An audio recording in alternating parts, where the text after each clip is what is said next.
All right. We are back, and we are fresh off a hot weekend of professional wrestling from almost every major professional wrestling platform. But did this weekend live up to the hype? Is the Bloodline still alive? Is MGF going to keep offending Tony Khan with his comments in these media scrums? And we have a new World Heavyweight Championship, but we'll get into all that and more right after this. Let's get it. Houston, we have a problem. Yes!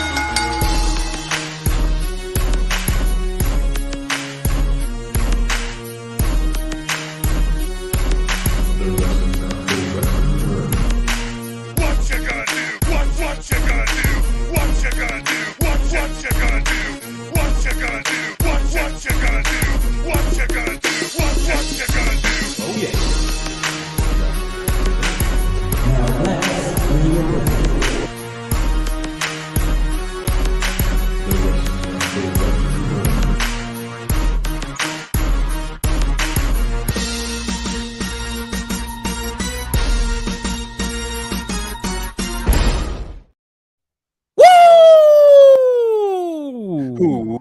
Welcome to the Wrestling Wrealm Now podcast, where we take a deeper dive into the world of professional wrestling.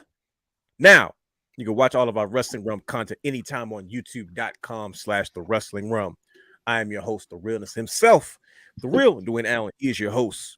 Brother Hugh has the third H to the A to the S, T to the H to the E, 3 to the R to the D. He is your host. It is. Brian H. Waters, the Jack Daddy, the Big Heel, Hollywood Brian H. Jack and Daddy.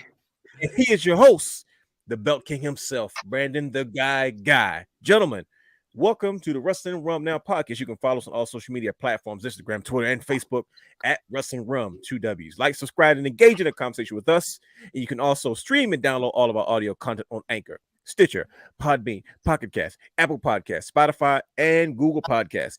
Watch and subscribe to our Twitch channel at The Wrestling Wrealm. Is that correct? Yes, at The Wrestling Wrealm, Twitch. Mm-hmm. Brother Brandon was there last night. He sure was. Speaking of last night, Oh, shopWrestlingWrealm.com. That's right, ladies and gentlemen. If you want to support and buy Wrestling Wrealm merch, you can head over to WrestlingWrealm.com. Sound like I'm at a radio station like they used to do back in the day. But yes, if you want to support the brand, you want to buy a t-shirt, you want to buy a mug, you want to buy a hoodie, you want to buy a crew neck sweatshirt, and all the fly gear that we have to support the brand, you can head over to WrestlingWrealm.com. Our latest merchandise was something we dropped last year around fall and winter. Is our new Wrestling Wrealm Monday Night Raw gimmick t-shirt / crew necks. For all merchandise, head over to WrestlingWrealm.com. But there's more. For all exclusive and bonus content, you can head over to patreon.com/wrestling_realm for all exclusive shows and bonus material. That's right. You can subscribe for just as low as $1 for all exclusive material, including stories that we can't tell in public, stuff we can't put on the air, as well as content. Brian H. Thoughts, new shows coming here and there. There's so much more coming to our Patreon, but for all exclusive content and bonus material, that is exactly where you want to go. Patreon.com/wrestling_realm.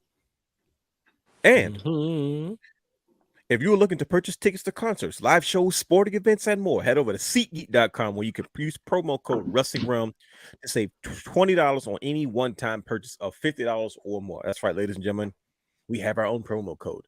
So if you have yet to use this code and you're looking to purchase tickets to any event, sporting events, music, live shows, etc., you can head over to SeatGeek.com and use promo code Wrestling Wrealm to get $20 off your one-time purchase of $50 or more. Ladies and gentlemen, as we begin the show, in case you haven't noticed, we have expanded and we have grown our content further than we've ever imagined. We have expanded to a new show, Championship Culture, featuring Brandon the Guy. That's right. The Belt King himself has brought his own brand to the Wrestling Wrealm platform, where he discusses everything from replica belts to replica makers. And in case you haven't noticed by the thumbnail we put up, his latest show, his top 5 world championship belts. So if you want to see that, head over to youtube.com/The Wrestling Wrealm, where you can see if you missed any of his previous live content for everything championship culture. Good brothers, we are here. We are here. We are here. We're here. Let's We're get right it. here. We're right here. We're right here. He's We're still right thinking of his belt. Are we here? We're here. Ladies and gentlemen, I just want to go to record and say my title is being held hostage by a psychopath belt collecting guru of sorts. Wait a minute. You see this? Okay. And with the Dwayne Allen pose, bro. You see this? My belt has been hijacked. That's a rant. That is a ransom photo if I've ever seen one. He's purposely posing. He is personally antagonizing. Hey, yo. His name is Brandon the Guy. The reward is I have his wrestling title. If someone can get me my tag team championship from him personally, I will give you his. He will not see his until I get mine. Time out. So I got a question. I might get heat for this. Listen, Brian. That's what you do, brother. You Hollywood Brian. Cut it out. That's for you, brother. Brother. Now I'm in the hot seat. Go ahead. Yes. What's coming first? What's going to happen first? The belt or this? You know what? Oh, jeez. What are we getting first? Are you going to grab your belt? You know what? Crazy. It's killing Roddy Piper. I'm gonna be honest with you. I am most likely going to get my title from the guy. Brandon. Do you spell it? Before we get started, this is what we do. Let's just clear the air. Originally, this was supposed to be my first show, right? Yeah. Mm-hmm. Everybody. So if you're watching this, if you're watching this live, or you're gonna watch the playback, and for those who are listening to the podcast format, my first show of Realness Reacts was about Mercedes Moné versus Sasha Banks. Can Mercedes Moné live up to the hype? And that was supposed to be like the dynamic of the show. And I was set. I was ready to do it. But things got kind of hectic. And you guys know me. I couldn't do the show the way I wanted to do that. But the summer months are coming up. And I'm going to have way more time on my hands to do it the correct way. So yeah, it's because if you notice, I casually just did. I stopped bringing it up every time I started doing the advertising. But yes, it's a guy that's colliding, and I want to Realness Reacts. I got a what you call it, a request. Remember 92Q back in the day? You could call the hotline 481-9292. I was just saying 9292. We're showing our ages right now. We're definitely showing our ages right Remember now. the 8 o'clock bomb? But bro, tickets. And then after the 8 o'clock bomb was the 9 o'clock mix. That's when your club music came on. That's where our music at now, right? No. We on the Love Zone. Yeah, I think our age group is like as soon as the 9 o'clock hits, it starts slowing down. It used to be Al B Shaw on the air that he got ran into a coma, so like that it's not the same. Yeah, Al B Shaw had just got that job, and then all of a sudden, but shout out to our fellow radio host. As we know him in the business. But gentlemen, we are here for another episode of the Wrestling Wrealm Now podcast. And also before Brother Brandon put up that hijack photo of my championship title that he is held for ransom, I want to spend a special shout out to Lyndon Burton from the Bros Who Think Podcasting Network for joining us last week for our Wrestling Wrealm Now podcast party. For those who don't know what that is, of course, that's our special guest series where we invite special guests to come and join us for a show. And also last week was our special Night of Champions Championship Culture Takeover, which was excellently spearheaded by the guy himself, Brother Brandon. Brandon the guy, also the host of Championship Culture, which you can find on youtube.com/The Wrestling Wrealm. And he did such an amazing job. He brought a lot of eyes to the product, so we can't thank you enough for joining us. He's a Realm member. He's always an honorary Realm member. We got to get him a t-shirt. Please remind me if I do forget or slips my mind, good brothers, to make sure that we get that to him. But we want to definitely say thanks, Lynn, for joining us, man, and all you've done for us and having us on your show, man. So we had an absolutely fun time, and the good times are just rolling. But speaking of the good times rolling, Brother Brandon, you had a show last night, sir. Championship Culture. Look at that. You see, Brother Ross. Look at the first thing he says. Look what it says right there. It says, look at all those belts on the guy. From that promo. So that was my top 5 world title. So last night we posed the question a couple days just to see what everybody's top 5. And as you can see, one of them over my shoulder. And I just want to clear the air. this belt over my shoulder is not one in my top 5 because of Chris Jericho. It's my top 5 because when it was revealed, my mouth dropped and I was just in shock and all. It doesn't help that Chris Jericho was the first one to hold it, but if you want to go get the full story about the history of this belt and why I have it, please check out our last show on Tuesday on Championship Culture. Not right now, but after this show, as Brother He would correct. Heavy. Don't go check it out now.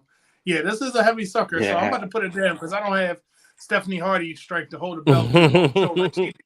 That's all I'm gonna say. I can't Stephanie Hardy this belt like she can. Stephanie Hardy's a champ. She held her title. She didn't even flinch when she was on episode of the rest of the. If you missed it, go back and check out and she held it up like this the whole time. The Wrestling Wrealm Now podcast party episode with Stephanie Hardy, Queen Stephanie Hardy from the Hardy Wrestling Podcast.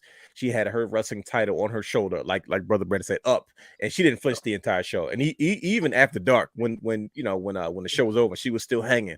The title was still there. Yes. But you had a surprise running. Hey, shout out to Dylan Matthews is in the building. Yes, he asked you questions already. Well, let's spark it off. Go ahead. You got a question from Dylan Matthews. What's your least favorite title? Ooh, buddy. So you weren't prepared for that, but now you're the guy. It's actually 2 of them, and you're gonna laugh when I say this because one of them is a recent belt. Don't say that 24/7 belt because it had no thought, no anything. Yeah. It was just that was dumb. It was just that's all I'm gonna say about that. I don't want to go too deep into there. But then the second one is actually a hardcore title. Yeah, it was weak. They dismantled the Winged Eagle, and that bothered me. I'm not even gonna lie to you. And even when you try to bring some prestige to it, try to add some stuff to it, it just felt like it was. I couldn't take it seriously. No, it had freaking masking tape on it, for goodness sake. Especially seeing the ECW and even WCW hardcore title, it was like they look like championship you would actually fight for. This is like something like I don't want that. So that's why I don't have those 2 on my collection. Those are my least favorite. Those 2. Well, wow. Yeah. Well, you talked about a few of your favorites, man. We had a surprise running yesterday, man. Talk about that. We had a surprise. We had a surprise good brother that you called out on the show. It's like, man, listen, I'm about to send you the link. You might as well hop on and talk to your boys. So if anybody knows anything about the Wrestling Wrealm, Brother Corey is a good friend to the Wrestling Wrealm.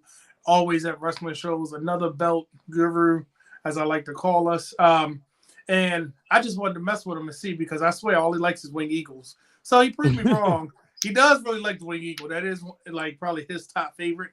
But he joined us yesterday for the Championship Culture edition of Top 5 Championship Belts. He explained this, and it's crazy because a lot of the comments, there was a lot of common threads of the Big Gold, Winged Eagle, and Big Eagle. So those 3 seem to be in everybody's top 5 in some way, shape, or form, some iteration of it. But shout out to Brother Corey for jumping on. Appreciate that, brother. Anytime you want to jump on, just let me know because he was ready at a moment's notice too. So it was a good time last night on the show. When you get a chance after you watch the Wrestling Wrealm Now podcast, check out Championship Culture on YouTube. So, no doubt, man, and I think that's the best part about it is I know you do the kind of what we do here with the educational pieces, but I love the fact that you that you go live. You know what I mean? And sometimes we have these moments, and it was just it was so many good questions. It was such a enriching conversation, man. So once again, as you just changed your title casually in the middle of a transition, but as you were transitioning, I was trying to help you out. No, because I believe that was one of your top 5 favorite titles. Yes, it is. Before they put the WWE and NXT emblem on the title, on the version 2 versus the version 1 with the WWE version. See, I paid attention. I'm hip to it, but definitely you're doing a great job. You're doing a great job, sir, with Championship Culture. Like I said, we can't iterate that enough. Please head over and check it out. And like I said, you'd be surprised what's coming next down the pipeline. But good brothers, how's everybody feeling today? How's everybody feeling after a long weekend of pro wrestling? Woo, Brandon, you look exhausted. You look exhausted. I'm good, man. And then I'm good. That's it. So I'm nervous. I'm trying to catch up because Sunday I couldn't, and I said I was going to make a vow because I said I was going to watch every AEW and every TNA pay-per-view, and I couldn't watch the AEW pay-per-view and live in real time, so I'm trying to catch up to it. Seeing about half of what I wanted to see. I caught up on NXT, and I've been Sad part is, I'm really impressed with NXT did. I'm truly impressed with NXT. But I'm playing catch up. So give me about another couple days, I'll catch up. But I will say that the underdog of the weekend was definitely NXT. Okay, now, but you are familiar with what happened, right? With everything that went down for the most part. Yes, okay, absolutely. good. So that's just I'll be a little biased, but it's okay. Brian, I know you don't double duty, but matter of fact, let's just start the bell. Let's just get into it. Let's ring the bell. There we go, ladies and gentlemen. The bell is rung. Let's start the show. This weekend was rather intense for us professional wrestling fans. We had Impact, we had AEW, we had NXT, we had WWE, all putting on different shows to fill the weekend. Usually this is like a WrestleMania, SummerSlam type deal, but we got a special treat. Kind of, I guess you consider that the kind of the kickoff summer. You know what I mean? I know people consider Memorial Day weekend is kind of like the unofficial start to summer. You know, and we have a little bit of ways to get to SummerSlam, but this was a special treat. Let me ask first, you Brian H, because you're the. I know if anybody watched everything or close to everything, it had to be you. So let me ask you first, sir. Did you get a chance to kind of dip your toes in a little bit of everything that we saw? We had NXT, Battleground. We had Impact. What's it called? Under Siege. And then we had that's WWE. the only one I didn't see. I mean, we had NXT. I saw, a couple clips. I think that's probably the least probably watched. Yeah, shout out to Ciendo. She gave on Ciendo's scoreboard, she rated Giselle Shaw and Trinity's match as well as Jordan Grace and Deonna Purrazzo's matches. So I didn't I'm gonna go back and watch those and kind of see what was up with the rest of the matches there. But man, emotional to say the least, between Night of Champions and even for Double or Nothing. But what I think Brandon says, like, NXT was definitely, they went out there and proved themselves. To me, is what they did Tuesday night that I think had the best follow-up out of all the shows. I'm not counting Impact because they haven't had their follow-up yet, but I think NXT had the best follow-up. Like, if you you watch the show for a cliffhanger, right? And it's not fair to compare WWE yet, but hey, this is the programming slate. SmackDown comes on Friday, and that's what everybody's waiting for. You feel me? So, but right now, but they took me for a ride at that end of that show, man. And my son was laughing; he thought it was funny. I told him get out of my face because he enjoyed with them. That's my boy. I gotta call him. You gotta move because about to hit him. It's the second time I had my Bloodline shirt on. We're watching the girl was with my sister watching Little Mermaid, so she didn't have to experience the wrestling heartbreak, even though she would have taken this one better with Bianca losing. You think so? Yeah, she would have taken it better because when I told her, she was like, "Oh, okay." Before it was when she lost to Becky and the way it happened, she was like, Brandon was. I don't know if you had gotten there yet, but now you're talking about the squash match, right? Yeah. Okay. She sat in her arms, was like, "So she not the champion no more?" I said, "No." And you had to tell her no. Why are you smiling when you say that? You taking this being a heel thing to the next level? No. I said no. Very next top level. Nah. That had to be difficult, man. As a girl dad, to sit there and she's looking at you like, "Daddy, she's not the champion," and you're like, "It was. It definitely was." For the. See, when I watched my first heartbreak that I remember was watching Macho Man get bit by a snake, and nobody was in the room that day. When I watched, I was at my grandmother's by myself watching it. It might have been a replay. I didn't see it live, so it was definitely a replay. But I'm like, what the heck? And then the match that he lost to Ric Flair when he lost the title, I'm like, are you kidding me? And again, watching that on replay, I think my uncle was like passing by because I was in his room. He was getting something, and and so I had to be there for her. But this time I told her, she was like, "Oh, it's okay." But when she found out the Bloodline lost, she was happy. Sure. Go figure. Well, Brother Hugh, the coolest guy in the room, sir. Did you enjoy this weekend? I know we had a lot. We know it's a lot to digest, and we'll definitely get into it. We're not going to waste any time. But how did you feel about this weekend? Did you enjoy yourself? I enjoyed myself a lot. Being at the fact that I got to hang with Brandon, the guy. Okay. You know, we watched it together and whatnot. But we took a couple of pictures with their belt back there, that red and black one. I mean, You see it right there with the if strap. for people that don't know this, Brother Hugh is Brandon the guy's producer for his show. So if there's shenanigans involved, I mean, who else would have their fingerprints on it than has the third Brother Hugh himself? So it's like, I know That's Brother me. Brandon didn't take the pictures on his own. Nope. So, but that's good, man. Yeah, So yeah. you guys had a brothered out wrestling weekend. But what did you think about had the a great shows, weekend. or at least By far, NXT took it. That was Really? the best show of the weekend, honestly. you know Yeah, what, for me, brothers? yeah. We're gonna start right there. You I know, wasn't we'll- expecting it. Okay, no, elaborate, because here's why I'm asking to elaborate, Brother Hughes, because we'll start there, because everybody's saying the same thing. I heard a similar sentiment throughout social media and just throughout the comments, and you know, with us, it has taken us a while to, and I'll speak for myself. I don't want to speak for you, brothers. You guys can give your own 2 cents about this. It seems as if it's taken a while for us always to adjust to the next generation of talent. I don't know why Brother Brandon shot up the belt like that. He didn't have to go do that. You see that? I was making sure it was good while you were talking. No, it looks nice and Yeah, shiny. yeah. Thank you. Yeah. It takes us a while You to kind of missed, warm up. missed the spot. There it is. See that? That's his Right, producer. yeah. Trust me. If when it's Biggie, that's gonna be P Diddy. Like, that's just the way it works. That was good. I like that one. So like, so you know, I heard similar things all weekend about NXT, but it takes us usually a long time to warm up to the next generation. And you know, when NXT kind of transitioning into what we're looking at now, and it was kind of this up and down, back and forth thing with Triple H taking over and Shawn Michaels kind of being in charge of NXT and that aspect of it. I know when NXT first came out, even with the stars of today, the Seth Rollins and the Becky Lynches and Charlotte Flairs, that was an adjustment. You know what I mean? To get invested in these new characters and this new crop of talent. And I feel like this crop of talent is starting to win people over now. Like, okay, we know who these people are. Is it fair to say that that's where the fans are starting to be now, where we're being unbiased, where we're giving these superstars a fair chance and not just saying, I don't know them, this is dumb? Definitely after that last show. Okay. Oh yeah.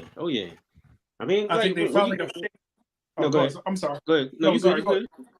No, you started. No, I was going to say, like, when you first see the lineup for that weekend, Yeah. NXT is second level. Supposed to be anyway. You know what I'm saying? It's like it's kind of like in baseball, Very you true. have major leagues and the minor leagues. That's the way you kind of think of it as a wrestling fan, right off Absolutely. top. Yeah. So it's like it just caught you off guard. But honestly, like I said, NXT kind of stole the show.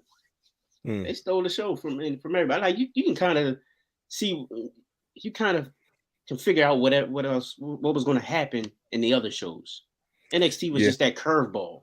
Like, you just don't know what's going to happen. You have new stars. Who's gonna catch on with the crowd, and who's gonna be the next big thing. Yeah.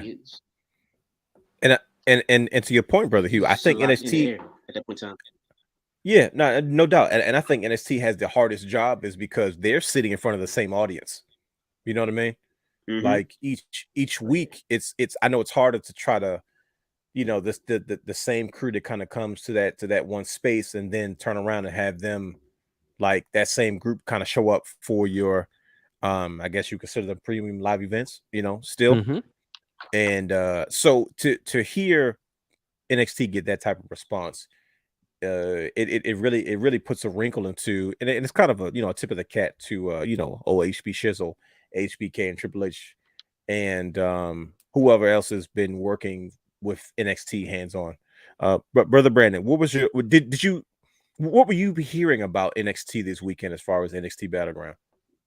Well, I've heard that it had some matches that delivered beyond expectation. And as I'm watching it, I'm starting to see where that came from, because it felt like watching NXT, it was finally shedding that 2.0. I'm going to just say dust from it.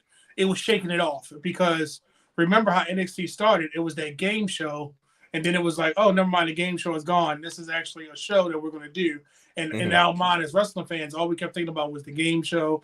oh, these were the last contestants. Some of them are there, some of them not. What is this now? I need to watch. So watching NXT on Battleground, it felt like that 2.0 is now gone because, and I'll just take Ilya Dragunov and Dijak.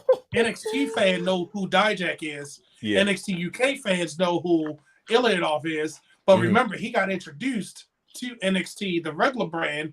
So now you have established stars that now are in front of this NXT white and gold or whatever you want to call this era now, version 3. And it was like, oh, wow. But then you had a star like Tiffany Stratton, who they tried to build through 2.0, who broke through that 2.0, and she delivered. You know, and it was like even somebody like Wesley, they even called him a rascal, which I thought was hilarious when he won. You know what I mean? Like, he was a breakout star from the previous 2.0, kind of fell off in the, I'm sorry, he was a breakout star before the 2.0, fell off with the 2.0, and now he's back established as that, oh, look, he's the most winningest champion. They kept saying it, and I'm like, Triple H is putting so much emphasis on these title records. Yeah, he's making sure that you understand how important it is. And to see Wesley not only do that, but how he won, I was like, that was impressive. Even with the Heritage Cup, everything about it just felt like each match was special. And not knowing about the Heritage Cup, anybody that didn't know about it, the commentators put it over like it was one of the most important things in the match. And it was to the point it was like, I remember Noam Dar from 205 Live. Yeah. I remember him with Alicia Fox. Wait a minute, who's this guy with this cup now? What's this cup? It gave you a different feel. Like, oh, he's a threat, but he's a dastardly heel. And I want to root for this Dragon Lee guy because he's doing all the flippy floppy stuff, but he's still coming at you. And it was like the match told a good story. That it's like, can they wrestle again? Can we do it again so he can have another match? Like, I want to see that again for the Heritage Cup because it was so impactful. So I think this time they actually, I think we're going to start seeing more of the black and gold now type of things that we used to see. Okay. No, I mean, I think that's fair. And if there was ever a time to do that, it makes sense to carry this momentum into whatever the next era or the next version of what NXT is. And I think it's funny how you call it version 3 like it's a championship title because you're a championship belt guy. Anyways, Brian H, what was your favorite match? No, I mean, because I'm not letting nothing slide. You guys got me, like, especially with those ransom photos start to show off. But Brian H, what was your favorite match from NXT Battleground, or maybe not match or moment, as we kind of transition into the following Tuesday? Man, y'all know me, women's wrestling, man. Tiffany Stratton. I was thoroughly impressed with her. Very impressed. Been watching her for a while. And I love that, she had made some comments a while ago about wanting to stay in NXT, really hone her craft. And man, she got one of the most. Oh, that was her, wasn't it? Mm-hmm. And I remember. One of the most beautiful moonsaults we've ever seen. And we got to see, it showcase. I kind of knew like she's going to win the tournament, right? Just when I looked at the bracket. And the thing I love is that in wrestling, sometimes where you're going to go. You might not know how you're going to get there, but it's like, okay, we know, like, some stuff could be so obvious, like this is the route. Yeah. But it's because we know where we're going to get there. Now we're going to see what happens afterwards, So I really enjoyed that, and I'm very excited to see where this run goes, because what I did enjoy, I know people talk about the promo, like, oh, still reading over teleprompter and all this stuff, but I love the attitude of her, like, pretty much saying, like, I'm better than all y'all, and I'm the champion. I got the gold to prove it. So that was definitely like one of my favorite moments. Are you brothers noticing something from once again this Triple H era of WWE? I'm noticing, and we saw it at Royal Rumble with Cody Rhodes kind of making it seem like he was going to win, and it's like, remember we kept saying like, maybe they're trying to get away from this surprise thing. You know what I mean? Not to say that it's overdone, but it's like, if you notice, swerve, bro. Yeah, it's like they're not afraid to go with the obvious direction, but it's like, okay, cool. Here's the playbook. Now you can see what we're doing, but it's your job to stop it. You know what I mean? That's an old Vince Lombardi story from the famed football coach of the Green Bay Packers. He's like, look, I don't care if you see the playbook. It's your job to stop it. And it seems as if I'm noticing this trend with Triple H. It's like, look, let's not do this surprise swerve thing. It's okay to kind of go with the obvious choice, but now let's show them why we're not worried about that. We saw it with Cody. We saw it in this situation.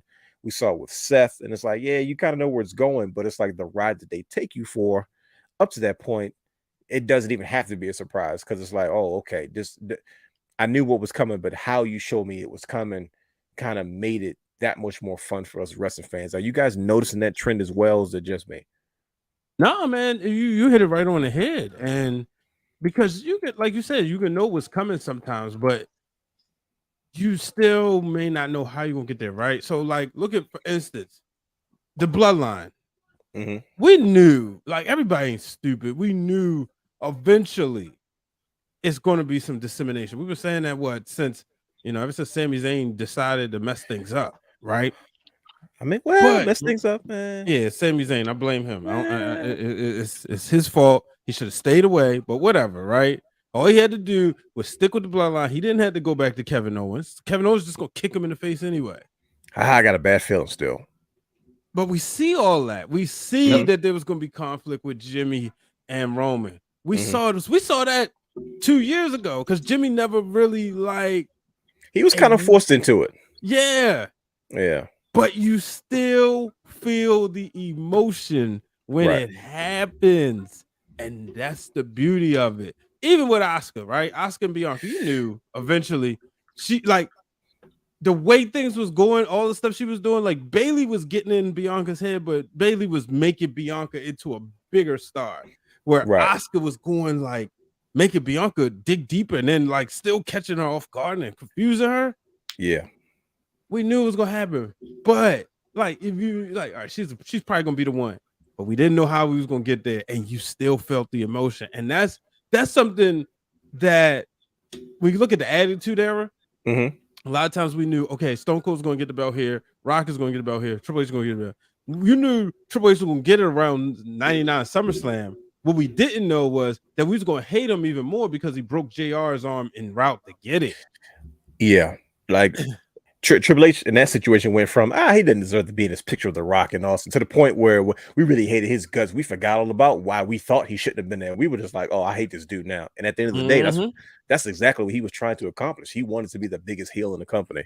And boy, was he successful at it. But all for the lack of surprises that we might have had at NXT Battleground, the follow-up, gentlemen, that Tuesday, we got a few surprises. Now, correct me if I'm wrong. It's not something we traditionally see from NXT with their follow-up shows. It's because it seems that we also don't. Well, I know AEW doesn't do it at all, but it's like they don't have good follow-up shows after their pay-per-views, or in WWE's case, their premium live events. But NXT, man, they were still swinging that Tuesday. Brother Hugh, you want to discuss some of the faces that we saw show up at NXT? I think his brother, he's frozen. How about you, brother Brandon? I think Mustafa Ali fell a little flat. It was when he showed up, it was like, okay, he's here. All right, because remember, he was never in NXT. He was always a 205 Live guy and went to Raw. So he showed up and it was like, okay. It wasn't like Apollo Crews making his return. It was like, NXT guy coming back. But when Baron Corbin came, I kind of at first was like, all right, so instead of bringing the people to the main roster for the feud with, now he's going there to feud with him. But I said, you know what? This might be Melo's kryptonite right now. This might be the Dolph Ziggler to his Braun Breaker that he needs. This might be it. This might be, not to say Carmelo needs somebody else, but he got a new dance partner that he can actually, you could see as a credible threat instantly, and you don't have to build somebody else to him. Because honestly, that crowd, they were in his hometown, but it's like now you're thinking, is he a heel or a face? But it's like, but you put him with Baron Corbin, he could be. You already know. They could be building him up, and I'm like, if Baron Corbin takes it off of him, why not? I mean, but I was happy that it was a shakeup because Baron Corbin, let's be honest, what else can he do on the main roster right now? This might be the best place for him because they need somebody with that can have that caliber match to make you, like you just said, that Triple H effect to make you say, "Oh, this guy." They needed something new. They needed the best heel in the business, or one of the best heels in the business. Go ahead, speak on it, brother, because I was about to ask you. We saw your guy kind of set the precedent for it, and he did an excellent job. Like we were in that transition of NXT where we didn't know where we were, with everything that was going on with he whose name shall not be named, because every time we say his name, we have technical difficulties. Your guy kind of set the precedent. So, what's your take on how do you feel about guys on the main roster that don't have much to do but still can contribute, having the opportunity to help build? Because I'm gonna tell you right now, I'm instantly invested now in the story of who Carmelo Hayes is, because it's what Dusty not Dusty, excuse me. Well, Little Dusty, what Cody talks about, right? Cody always talks about Little Dusty. Cody, right? Cody always talks about understanding like these characters need depth to them, right? They need to have this hill to climb, and when you have young talent like Carmelo Hayes, you can only do but so. Him and Braun are clearly the top guys in the company on NXT, and it's like, okay, you still need to build them. You still need to have these stories to tell, and to have probably one of the most hated heels on the main roster that doesn't have much to do, coming down to work with a young talent. I'm instantly like, okay, I hate Baron Corbin. What is he going to do in NXT now? Let's see what Carmelo Hayes has. Let's see what Trick Williams can do with the guy. How do you feel about these main roster guys that don't really have much to do in the main roster, having the opportunity to really come down and work with a young talent? Some people feel like, oh, that's dumb because you already have talent down there. But other people goes, well, that makes no sense. It's because that's the final test to get to the main roster. What's your take on it? Do you though? Do you really have talent? Like let's just take the title picture, the NXT title picture. Let's do it. Like who else do they have as far as dance partners? I agree with you. That's why I stopped watching after a while. When Dolph Ziggler left originally, I was like, well, who's he going to wrestle now? I wasn't going to sit around and wait for like the next build up, because Solo was there. I was a fan of his, but he was claiming, I'm not doing the Bloodline thing. I'm going to do my own thing. Next week he's with the Bloodline. He popped up, right? You know what I mean? So, but go ahead and continue. Nah, man. Like I was saying, like it's just great that you can bring these veterans down there. The new guys, they can learn from the veterans, of course. You get to mix it up with a different type of character, someone who's been in the ring, who has that experience that can help you build as a character yourself. So it's a win-win kind of for both of them. For the person that's coming down, they get to get more TV time, especially if they're not getting it on the main roster, and they get to make a difference for the NXT star. They get to come up and get more shine with the veteran. So it's like it's a win-win. So I'm with it. I'm for it. I think Baron Corbin is going to be huge in NXT, because first of all, storylines. As I agree, as much as I don't like Baron Corbin as a character, he's well traveled. Like I can't stand him. Like he does his job well as a bad guy. Like he does. I'm glad I never liked the lone wolf gimmick, because I'm like, he's too frail looking. I'm not believable. But man, you talking about a heel. You talking about a heel. Baron Corbin is definitely a heel. And like I said, he's done so much. He's well traveled. He has you take him and put him in that small setting. I'm like, oh man, that's where you're going to see his inner JBL really shine with that young talent. But Brian H, what's your take on guys like Baron Corbin and guys like Mustafa Ali? Because I'm gonna tell you right now, Baron Corbin has an easier job than Mustafa Ali. Now I know Brother Brandon said his was kind of flat mediocre, but to me, I think the momentum he put on a good showing with Gunta in Saudi Arabia, right? Yeah. And it's like, even though he lost the match, I think he had a good showing. And I think that anytime you have a good showings belong in NXT, because that's the show for good showings. If that makes sense, right?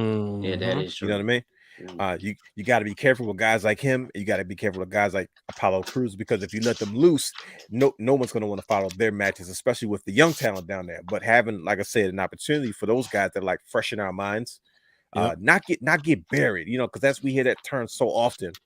And sometimes it seems that way because it's only with so much time. And if those guys are like, they've been trying to get him going for a long time. They just haven't figured it out. Having that extra space on a Tuesday makes sense. What say you, Brian H? I said this on Wednesday Worldwide earlier. If WWE really shuffles the deck. Mhm. And what I mean is they really start mixing a lot of the main roster talent with the NXT talent. Mhm. AEW in trouble because you Mm. could take your veterans from like you got your Baron Corbin, having worked with Carmelo Hayes. But imagine if they start going to those stars that's a little bit above. I mean, I'm talking they already took Bailey down there, just having her do the thing with JC Jane and Gigi Dolan, right? Right. You imagine if they start bringing more people that they're not using as much down, familiar names. What are you going to be doing? You're going to tune in on Tuesday nights. Right. They already True. had you got AJ down there. Yeah, Exactly. Bro, when he showed up, I said, "Uh-oh." See, Right. All Let's shuts tune down. in. It is. you going if you know, like, all right, because USA, that's USA television. That's Johnny Gargano prime appeared, remember? television. He did that one appearance. Huh? Yeah.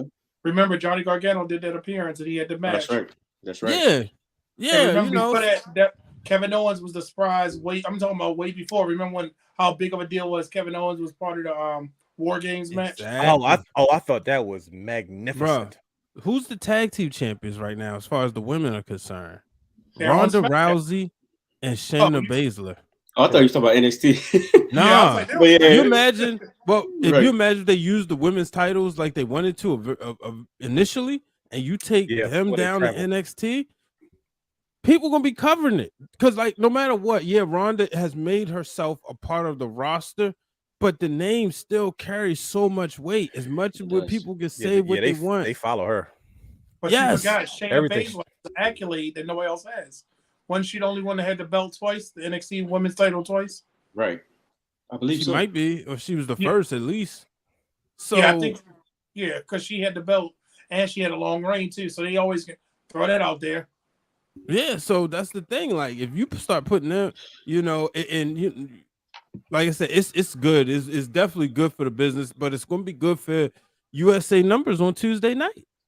You already got a lot of people who's going to be, you know, the documentarians. People love wrestling documentaries too because Dark Side of the Ring is back. Granted, that's a Oof. different station, Oof. but it's still you getting that wrestling mojo. Watch it, you know, and guess what? NBA Finals be over in 7 games. But that's still going on. Yeah, boy. I'm rooting for the underdogs. But Brian, you see the question? You see what he posed? I know what Brother Raj is saying, but no offense, Brother Raj. You know, it's a new this Shawn Michaels show. I know Vince. He still got a little bit of power, but you Who know, has the sauce? exactly, and he Triple ain't H. got the dust. Right. But HBK's got the sauce. Triple H has got the dust. Come on, man. We got There you lemon go. pepper wings out here, baby. yeah, and so man, I'm excited for it. Like I said, you know, when I saw those two, like Mustafa Ali and Corbin, Yeah. and like you said, Carmelo Hayes is already he's a lovable face, right? Yeah. Mhm. And see, this made me excited. One, because it said, all right, y'all ain't gonna do the whole thing. Trick Williams gonna turn on him, whatever. Trick got other problems. He's dealing with other people. So it's so much going into it. Like he was dealing with like Noam Dar. So it helps you get acclimated with those stars. If you watching Baron Corbin, but you don't necessarily know who Carmelo Hayes is, when you see that match, you go, oh wait, this guy can go. You want to hear hot take? What's up? You guys ready? Yeah. I like Trick Williams a little bit better than I like Carmelo Hayes. You said that. Ooh. You Yeah, said you that said- before. Yeah. At Just first- waiting for him to break through because he really hasn't identified him. I'm telling you, man. Like at first, I was like, well, okay, who's this guy? He's kind of tall and skinny. Looks like the social media Pastor Todd guy. And I think I watched I saw a clip of his dark match on Main Event, and I was like, okay, I think I see something here. Mhm. Way better He's than gonna be a player. way better than Velveteen Dream was ever going to be. Who? Not that I'm comparing the two. I saw his clip I know earlier what you mean. when Ricochet flipped out of the ring. But when I look at like top black superstar, I think he has a huge upside. And it only nothing against Carmelo Hayes. I just think he has the size, and I think that's going to probably it's probably going to make a difference long term if he wanted to But it's that's only time will tell. And I said that because I know you just mentioned the old, hey, what if Trick Williams turns on Carmelo Hayes? Is it almost inevitable?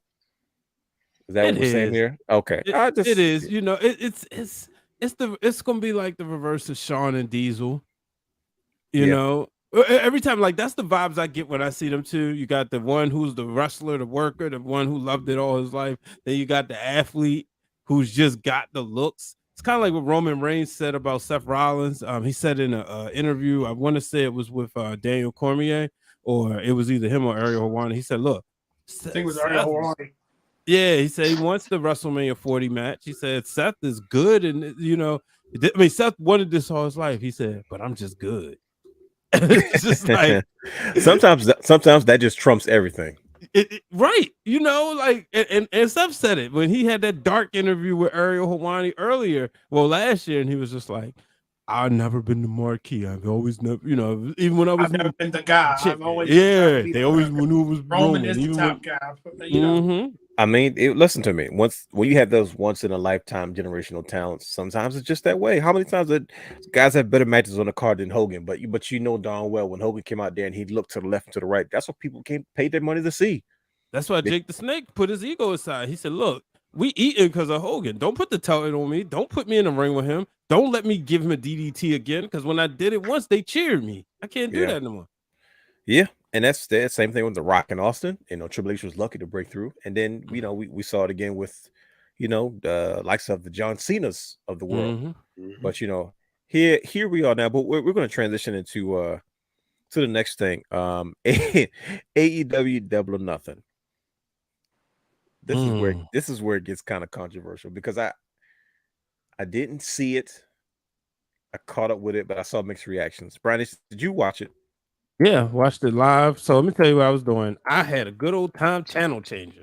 Okay. And when I say channel changer, I was watching one on the computer, watching one on the TV. So you didn't choose. So you did double duty.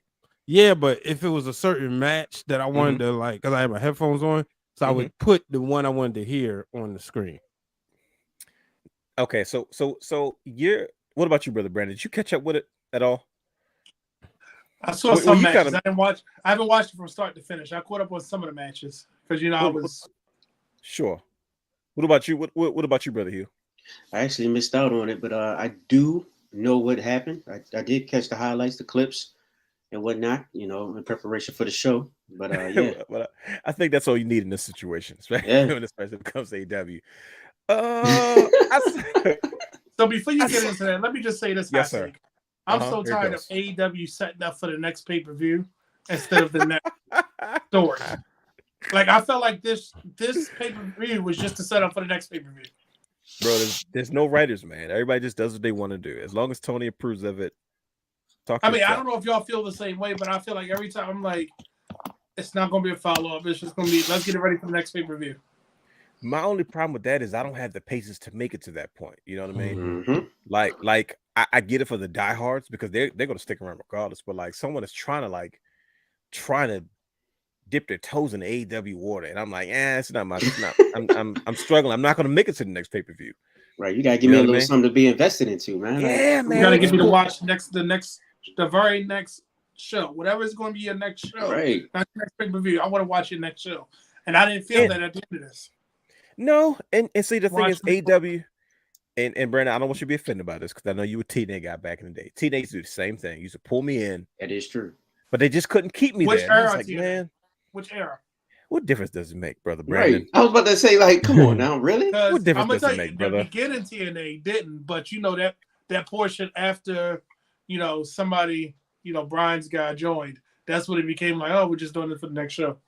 Well, yeah. I don't know why y'all like to keep blaming him. Like it wasn't like he was the only one. It was. I literally remember watching. It was one match in the whole show in 2 hours because we had 5 Hogan promos. Well, in all fairness to Brother Brandon, TNA was doing the same thing. It just wasn't with Hogan. Like it was they found out. Thank you. They literally had 5 segments with him and one match on the whole night. I was like, wow, they really had no wrestling. But by the time, that was bad. But they were wasting that time long before. They just found a new way to waste it by the time Double H got over there because I'm telling you, I would watch TNA and you would see the match card and I'd be like, oh, okay, this is back in the internet days. So like, I would go and I would check the dirt sheets. I was heavy into it. Ever since I woke up that morning, I was in college. I woke up that Monday and I seen Kurt Angle's face on the TNA website with an Impact mouthpiece. I was like, holy crap, what did I miss? I started going to the dirt sheets. So I saw the match card, and I remember when I saw it particularly, I was like, "Oh, this is really good," because it was the perfect blend of what I liked. It was former WWE guys, former ECW guys, maybe Stinger too, and then the TNA guy sprinkled. I said, "Oh, this might be a good card." And then I sat there and I watched it, and I was like, "How did they fail this?" It's because once again, instead of just going out there and having matches, they would oversell the finish. God rest his soul, his beautiful soul, Don West would. His cues were off. He would, give something away before it happened, and then the guys in the ring would try to catch her to it. And I was like, "Oh, you guys are trying too hard. Y'all just ruined the whole thing for me." You know what I mean? So, and I see a lot of that with AEW. Maybe not the same way, but to me, it's the same end result. Now, I want to address this, good brothers. Brother Hugh. Yeah. Did you see photos of the arena? It's because I don't know what I was looking at, and I'm trying to keep it in context, but I don't know if it was like the pre-show, if it was the little rumble thing that they do, the buy-in or whatever you want to call it, like they usually do. But I was like, what's with all these empty seats in the arena? Is that Photoshop? Or I heard, because I can't speak on that. Brother Roger, if you're watching, please confirm, because I know you watched it. I heard that the Vegas numbers, attendance numbers were down. I remember I even sent a joke to the Realm group text, and I was like, look, they're like giving free AEW tickets away with burgers if you buy burgers and fries. And I don't know who cracked the joke. It sounds like something Brother Hugh would say, but it might not. He's I guess it definitely do sound like something I would say. He said, I guess he didn't sell enough burgers and fries for the event. And I was like, yo, what's going on? And everybody's like, man, screw that. Don't do any more shows in Vegas with AEW because it seems like attendance was low. Was that legitimate? Was that accurate? Or was I seeing just like, sometimes somebody might have been taking a photo like during a pre-show or something like that? Like I said before, I mean, I could probably believe that, honestly. Wow. From what I heard, I'm not sure how true it is, but from what I heard before is that they AEW, their numbers were kind of low anyway. Going in even to like the ROH shows, they were accounts of when people were just leaving the rampages and this and that. Yeah. And then as far as ROH was dead and gone. Like it was nobody there by the time they got to that show. So I can kind of believe that. I mean, Vegas, whatever, like it doesn't matter where you are. Yeah, I believe that. 100%. Brian, you taught us a long time ago that there is a such thing as a wrestling hangover. Are you noticing that with AEW fans now?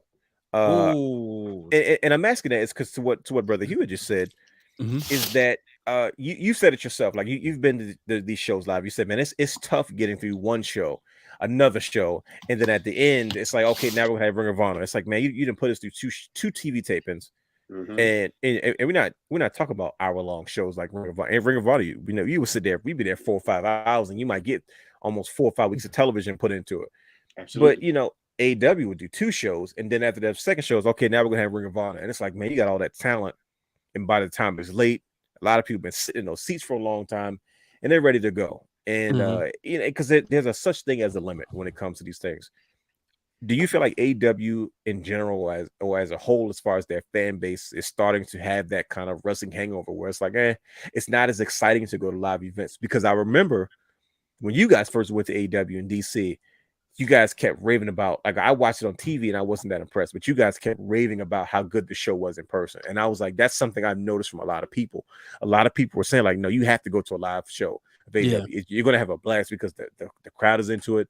The fan base is a little different than a traditional WWE family friendly audience. You know what I mean? It's more of that rabid wrestling audience that, that we're kind of birthed from, you know what I mean? But is that group starting to, feel like, we're kind of saying the same thing, or it's not worth it to watch it live anymore?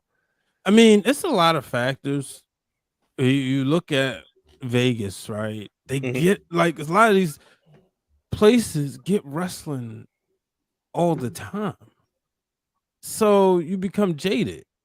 Okay. Let's be real. Like, remember when we was going to ROH shows? You remember that first show versus that 5th or 6th show? Yeah, that first show had what? Standing room only. Yeah. Then the last one, And the corner only. right. And Yeah. then after a while, you could just kind of go and pick your seat. There and you go. Just go on cop squat. You take for granted, and I think that's what's happening in Las Vegas. I think Collision's going to be telling. Okay. It's in Chicago. They booked the United Center. Oh boy. And we know the United Center. One is the most from what I hear. Shout out to Phil Lindsay. Said it's more exciting. It's most expensive one to book in Chicago, and you don't book it. That's what they would say. You don't book it unless you had Punk the first time. Sure. But now I mean, did y'all see the reactions when that announcement was made tonight? No, I didn't. I'm literally I like didn't. this. I missed it. I'm like this, right? I remember Yeah. like we in the Mr. Fan Club. I'm like, okay, wait. Oh yeah, Tony Khan. Is he gonna say what I think he's gonna say? Yeah. Now, Dwayne. Yes, sir. Production hat. Here we go. How many times have we seen the WWE purposely not want us to see certain people get booed so they won't cue the cameras to those people? You know what I mean? Yeah. Strategically, I'll say yes. Right. Mhm. You saw mixed emotions, and that's the first time. Okay. I saw these when Tony Khan said we bring CM Punk. I saw a lot of people cheering, but I saw people with Punk shirts. Don't get me wrong, but I saw a lot of mixed emotions. I've never seen that reaction, and it goes back to what you said months ago that homeboy messed up the money. Yeah, he brought a lot of AEW is known for so much unnecessary publicity. And don't get me wrong, in our field, you know how we deal with media a lot of times. They tell you that all publicity is good publicity, and that is true to a degree when it comes to the simple math equation of eyes to product, right? Positive or negative, eyes to product. Angel Reese does what she does to Caitlyn. She gets criticized. She makes $1.5 million more. You know what I mean? It's like you benefit from whatever press you get, positive or negative, right? And we kind of saw that with the whole CM Punk thing, where it's like I remember someone said to me, like, at the end of the day, as much as you're talking about him, you're keeping him relevant, and he stayed relevant up to this point, to the point where they felt like he was still financially a positive asset to this company, with them, you know, eventually making an announcement about his return to AEW Collision, aka WCW Monday Nitro on Saturday. It was a big announcement. The Saturday night. You missed the big part. My fault. The big announcement. You know, Tony's the king. Yeah. He's king of announcements. I'm looking forward to it. It's because I like wrestling on Saturdays. That's I've Saturday morning, Saturday afternoons, Saturday. Like I'm okay with that. Like there's nothing on TV on a Saturday. I you know, I'm going to try to get into it, especially with guys like, if you're going to put all the ex-WWE guys on Saturday Night Nitro, I'm okay with it. All right, here's the question. Go ahead. Goldberg. I mean, why not? I mean, I don't mind it. Why not? It's just, you're going to put all the ex-WWE guys in there anyway. Close your career where you started on TNT. Saturday Night Nitro. Yeah, I'm afraid Goldberg's go home and stay home. I'm afraid Goldberg's going to kill somebody. It's because Goldberg has to have experienced dance partners, and there's not that many experienced dance partners in AEW. He almost killed the Undertaker overseas, for goodness sake. But let's be real. That was also like, it's a lot that went into that. The whole equilibrium, the travel. I mean, they had no business having that match. Don't get me wrong. No, I'm gonna tell you the problem. Did you see the thing with Goldberg? What? So you know what happened? He speared himself. He ran into the damn thing, and he knocked himself out. Like, he was knocked out cold for the first 5 minutes of the match, and then want to turn around and lift a grown man at 6'10", 270 over your head, man. You should have said, let's just swing and kick and give and just call and do a couple of spears and call it a day. And you know, Brett was probably sitting on, like, he did the same thing to me. Cost me $3 billion. Yeah. Man, he went from hating Shawn Michaels to hating Goldberg. So God bless Bret the Hitman Hart. That's my guy. Yeah. But in all fairness to Goldberg, he apologized like a million times. I watched him on was it A&E Legends? Yeah. And I said, Goldberg's like, look, man, I was wrong. Like, I respect Goldberg is because he admitted to who he was. he owned up to his attitude towards the industry and the business. And I really That's what love made and me respect respect him. Goldberg. I do. I like Goldberg a lot. And it's not that I don't want Goldberg to have a retirement match, but for the love of God, I don't want him to hurt himself or kill anybody Man, else. it's in the gonna be process. Goldberg's thing because Tony Khan will be like, Bro, it's gonna be a tag match because you know those guys can outwork. They're like, Tony, we're gonna give you 10.5 minutes. They're gonna give you Brock Lesnar versus Goldberg squash match. Because it's like Goldberg's like, I got 5 minutes. Let's make it a good one. Punch, kick, flip. Anyways, we'll see. We'll see if we see him on a AEW Saturday Night Nitro. AEW Double or nothing. I gotta stop saying in between transitions. I keep saying too much. What did you like the most about the pay-per-view? Because let me just there was see, I keep saying because there was an AEW World Championship with Darby Allin, Jungle Boy Jack Perry, and Sammy Guevara, and MJF, and I will admit they really had a cool spot where they did a kind of an ode and tribute to their mentors in the ring where you had Darby hitting the Scorpion Death Drop and Jungle Boy Jack Perry hitting the Unprettier or the Kill Switch, and you had Sammy Guevara hitting the what did he do? He did the Code Breaker. He did the Code Breaker, and then you had MJF who did the Crossroads, which I thought was really, really cool and very, very respectful. That's the stuff that I like to see in AEW with that match. But then you also had the Anarchy in the Arena match with the Elite, buddy, versus the Blackpool Combat Club. It was on point. I was like, oh. Did you see the photo of I believe it was Matt Jackson that had the thumbtacks in his feet when he took his shoe off? Oh, it's unreal. Why? Oh man, brother, you gotta watch. There's a clip of Matt Jackson, like he's got his shoe off. Like you know how Mick Foley looked after the Hell in a Cell, right, bro? That's how the bottom of his foot looked. Ooh. I thought Randy Orton and Mick Foley were crazy for doing that, but Matt Jackson, first of all, the Young Bucks, they can do no wrong. So we'll get to that. But then you had the AEW Women's World Championship match with Jamie Hayter and Toni Storm. Of course, you had the AEW World Tag Team Championship match with FTR versus Jeff Jarrett and Jay Lethal with Mark Briscoe, special guest referee. And then, of course, you had the 21-man Blackjack Battle Royal. Get it? 21-man because only one was Blackjack. Featuring all the others. Lots of talent in the ring. First of all, a lot of my guys in this ring. Keith Lee needs to dye his hair back to black. I'm not being biased and I'm not like being ageist or nothing. The ladder match for the TNT Championship between Wardlow and Christian. The TBS champ. I want to. Did you see that match, brother Brandon? Yes.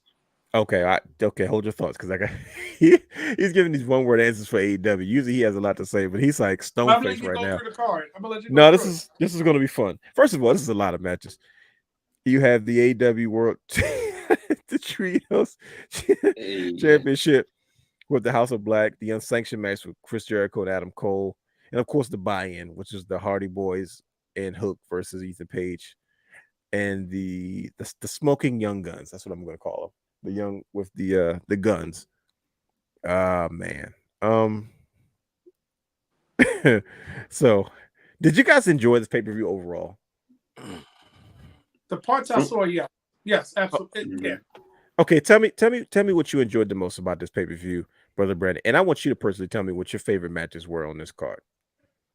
Actually, I really enjoyed Orange Cassidy because I feel like every match that he's had, it brings out a different look at him. It's like, wow, each one of his matches are different.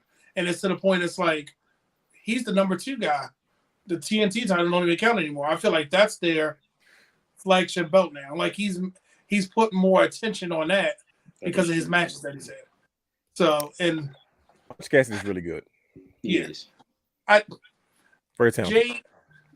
Jade Cargill, I love what she's done for the business. I applaud her 100%. It's just something about, I don't know, it's not fluid with her match. I don't know how to, I don't know what to say. It's just, I need. Why he just left? I'm trying to get myself together because I know what he's saying and I know what he's feeling. Right. You get what I'm trying to say? But I want to be able to say, hold on. it's trust me, I understand what he means about Jade Cargill because Jade Cargill passed the eye test. You know what I mean? Yeah, Right. yeah. And she has like all the right tools to be in the position that she does. But it's like at the same time, though, you got to almost keep it in context. And you got to say, well, she is still relatively new to the ring. I was about You to know what I say, mean? yeah, she's still somewhat green. She's an athlete that's transitioning into her spot, and she got like a top spot immediately. And she hasn't, to me, correct me if I'm wrong, it doesn't seem like she's had the opportunity to really work with veterans that she can learn a lot from. Thank You know what I mean? I was just about to say, like, she hasn't really had any good, like, she's a she's dance partners. Like, yeah, she's just a squash match, and it's not giving her a chance to hone it. We don't know what she can do, and then when you give her a dance partner, she squashes them like Athena, Ruby Soho, the people that actually probably could bring her up to the level that she should be at. It was that Goldberg 2.0. And that's exactly what we were just talking about, brother Brandon. Like we were talking about it. She didn't have the dance partners that she could learn from. You know what I mean? It was like, okay, you build her up to be this unstoppable monster because she has all the tools, the looks, the physical prowess, the image. But then when you put her in a ring with, like you said, the ones that she could potentially learn from, it's like, well, she can't lose to them. It's because you built her up to be something of expectation now. And it's like I don't want to say she's necessarily green. Brother Hugh called her green. And she probably is, but it's like she hasn't had the opportunity to learn from like Brother Hugh said, people that could literally bring her up. Like imagine her in a Charlotte Flair. Give them a program. That would be crazy. That would be crazy. Because she would teach her how to work, and she could Charlotte Flair can call the match, she can play off of it, she could learn from it, and that will like go down in history. It's because she wouldn't have to do much. Charlotte Flair could lead her and guide her through that space. I just don't feel like she's had that opportunity in AEW, and that's not her fault. It's just kind of the way the cookie crumbles. Away from the top stars on purpose, because now you wanted to keep her as a mid card, but you didn't put her in a ring really with a Britt Baker. You didn't put her in there with Kuroshita. You didn't put her in the ring with the women that were building your women division. And I'm gonna just keep using Ruby Soho, who can work with anybody. True. And you didn't do anything. Even Toni Storm, could work with you, but it was like, and I hate that term. Everybody was getting Ruby Soho and Athena. It was like you had all these people, and look what they doing in Taya Valkyrie. She was there. And you could tell she was physically frustrated because the match was kind of like even when she missed the first time they fought. Remember how her face? And I was like, oh. And it was. I love Jade Cargill because she's. I don't fault her for it. I fault her booking. Right. Yeah. So what's next for her? That's the whole point. And she comes back as a new character because you had something special. Her interests made her special. You got to see a different variation of Jade that she was always played on, like the superhero or like her theme for everything. And like last year, she did the pink and green in her hair. This year, she said, "I'm gonna take it up a notch." She came out strolling. And everything. You're right. She put eyes in the product, and I'm like, okay. And she had the pretty girl, because Tony Khan loved him a rapper, but bro, she came to the ring. I was like, all right, here we go. If you would have gave her time, or I don't know what his rehearsal schedule is, but I feel like the match could have. I should be talking about the match and how how when Ronda Rousey fought Raquel Rodriguez, it was like, wow, that was a good match. And then Charlotte came back and took it from her.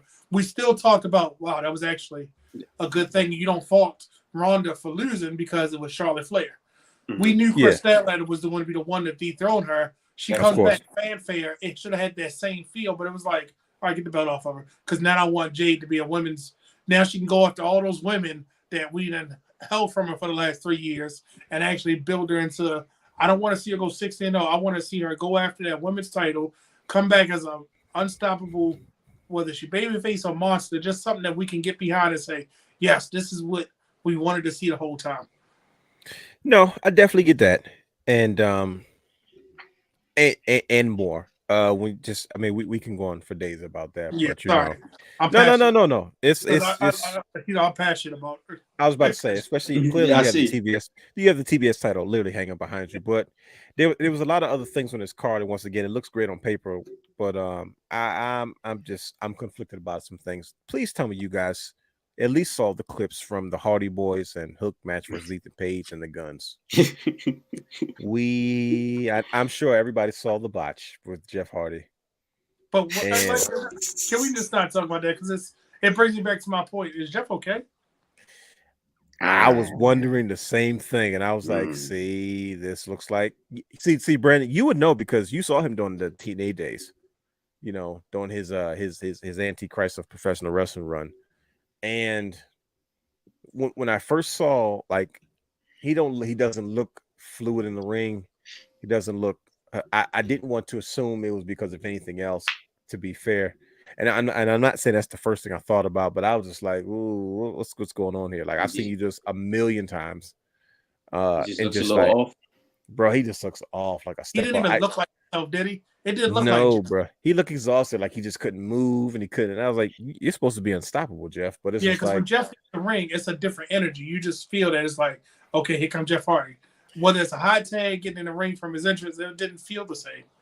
there is a Twitter account called AEW Botches or something, like All Elite Botches, which I think is actually hilarious because it just shows like I don't know who the match that Saraya had, and they were trying to, like, they had her arm pinned against the metal stairs, and somebody came to kick it and they missed it, and like they hit the metal stairs and she put her arm back up, like, and they were confused because they didn't know how to transition. Like, okay, the camera caught you not hitting the arm. But then, like, you put the arm back up, like you did get hit, and I was like, "Oh, this is embarrassing." But that's how I feel about. That's how I feel about Jeff Hardy. That I saw that and I was just like, But when you look at it, so let's break that down. You look at every match card, they have a good mixture of current talent, pre-legends, legends, and current superstars. You know what I mean? So it was like, right. And that match on paper should have stole the show. Just like the TNT title match. You put Christian in a ladder match. I saw him and Shelton Benjamin having one of the best ladder matches I've ever seen for the ECW title. Mm-hmm. And granted, that might have been 10 years ago? Yeah. But Christian still shows that he can go. And I was like, yep, I just wasted my time watching this. Well, why do you feel like you wasted? Let's just go there. Why did you feel like you wasted your time watching Christian versus Wardlow for the ladder match for the TNT Championship? That was, like you said, that on paper. This is what I'm talking about. On paper, you're like, oh, okay, Christian still got it. Him in the ladder match. Let's see what he's got. That's like putting Edge in a Hell in a Cell match with Finn Balor. This is one of your matches that you specialize in. You're supposed to go out there and show why the old dog still can perform with these young boys. And on paper, that's exactly what we were supposed to get with Wardlow and Christian Cage. But you sound like you don't feel the same way about that. Why is that? So and this is one of those things that you're going to laugh when I say this. Wardlow gimmick has become, I get the title back. Right. Bro, he should have never cut his ponytail or his beard. But that seems to be his gimmick. Give Christian the belt. Let Wardlow chase him. And that could be Christian would be the heel that Wardlow needs to get him over. So that way when MJF is finished, you know that he's going into that belt. He's going to the world title. Because Christian could make him, and think about what Christian could do with that belt if he would have just won.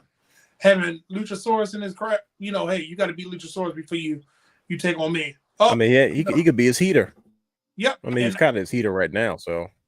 But then, like, Wardlow is so stagnant. It's like he had so much, and that's where my frustration for AEW. Wardlow was so good, and it's like, the match just felt like it was no spots. It was nothing to make me say, I want to watch it again. And it was like, for him not to get the title, I just now said, oh, Christian's going to get it. This is going to be, maybe when they split him, he's on Collision and on Dynamite. And I was like, maybe that's what they're going to do. But they didn't. Well, they got plenty of titles, so. Yeah, but they got CM Punk back, so everything's gonna be okay. That's all that matters. Yeah. That's the CM Punk music for those who are listening. But we can't stay we can't stay on AEW all day. But man, I'm just having a hard time moving on. Adam Cole versus Chris Jericho for the unsanctioned match, and I promise we'll stop here. Brownie, did this match fall flat to you? Because I knew it was man. gonna fall flat when it was announced, and it lived up to my expectations. Just like I said when it was announced, I said I would have loved this match 10 years ago. Yes. Bingo. You know, this ain't it. And nope. Did y'all talk about Jade? My bad, brother. Been No, yeah. No, it's cool. We had a long discussion about Jade. I see in the comments. I was about to say we got a man. couple of comments too. Drop them up there. Put them Yeah, up there we were trying to figure that one out, and it's just what like the whole deal. No, it's just that we love Jade. We really do. Jade is absolutely beautiful. But we feel like she has been done wrong. Like she hasn't had the opportunity to like learn from people that can elevate her. She's been doing the elevating because she's billed as this top guy, this top figure. She's been at the forefront squashing people. And it's like, man, imagine what she would be if she got to work with someone like a Charlotte Flair with that type of experience. Imagine if she had a chance to work with your Baileys and your Becky Lynches and stuff like that, or your Oscars, you know, to have an opportunity to learn from someone that can show you the other things that you're missing rather than going out there and just kind of learning the hard way. And you know what I mean? We feel like she was forced to learn on the job because they build up to be a top off break. She's it. And I'm like, yeah, she passed the eye test. She checks all the boxes, but it's like, well, she hadn't had the opportunity to work with people that could elevate her. She's been doing the elevating. So let me tell you what happens with Jade. That contract goes up. That's some Shawn Michaels sauce, some Triple H dust waiting for. But she will be right? Massive in NXT right now. Are you kidding me? Here's the thing. But she's been so big of a star. Yeah, she would be massive in NXT. But like you brought up another good point. You have to figure out you put her with a veteran because she still got a lot of learning. She would be Paul White. I was about to say it's not the first time they sent a main event talent to developmental. So what you do is you have her.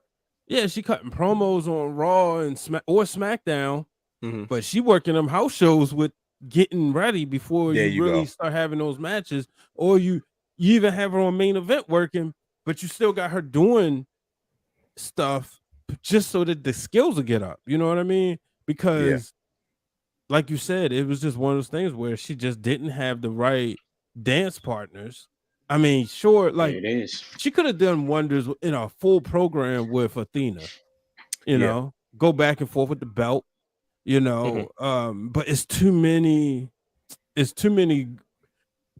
It's like you said, you have women's wrestlers that can work, but then it's a different level when you can actually elevate somebody.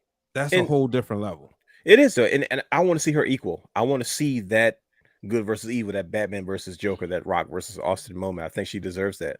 Like I want to see who's the one person that catches her slipping. Who's the one person that can get under your skin? Like Roman has a number of. That's what makes Roman different from everybody else. Like I said, he's on Ric Flair level. Roman's been getting beat up for like the last 2.5 years. In case nobody, he's just been winning. But he has met his match on more than one occasion, but he just finds a way to win. Brock Lesnar took it to him. Drew McIntyre took it to him. Kevin Owens took it to him when it was just TVs in the audience. And I was like, yo, Finn Balor. I watched. Oh man, Finn was freaking sheesh. I watched him on so many occasions. Like, oh, Roman's supposed to lose this match, but he does. But that's how Flair used to work. He used to go to town, and that's how he elevated the people that he worked with. Because everybody said, man, you know you're supposed to lose that match, but you did something underhanded. The Horseman got in the way. And once again, that's the depth to Roman Reigns' character, because that's what pisses everybody off. Because it's like, bro, I had 4 of my favorites that should have beat you, but because you had your boys with you found a way to win, and then you bragging like you're unstoppable. And it's like, yeah, we know why you're unstoppable. You got the celebration. Gang. That's celebration. See?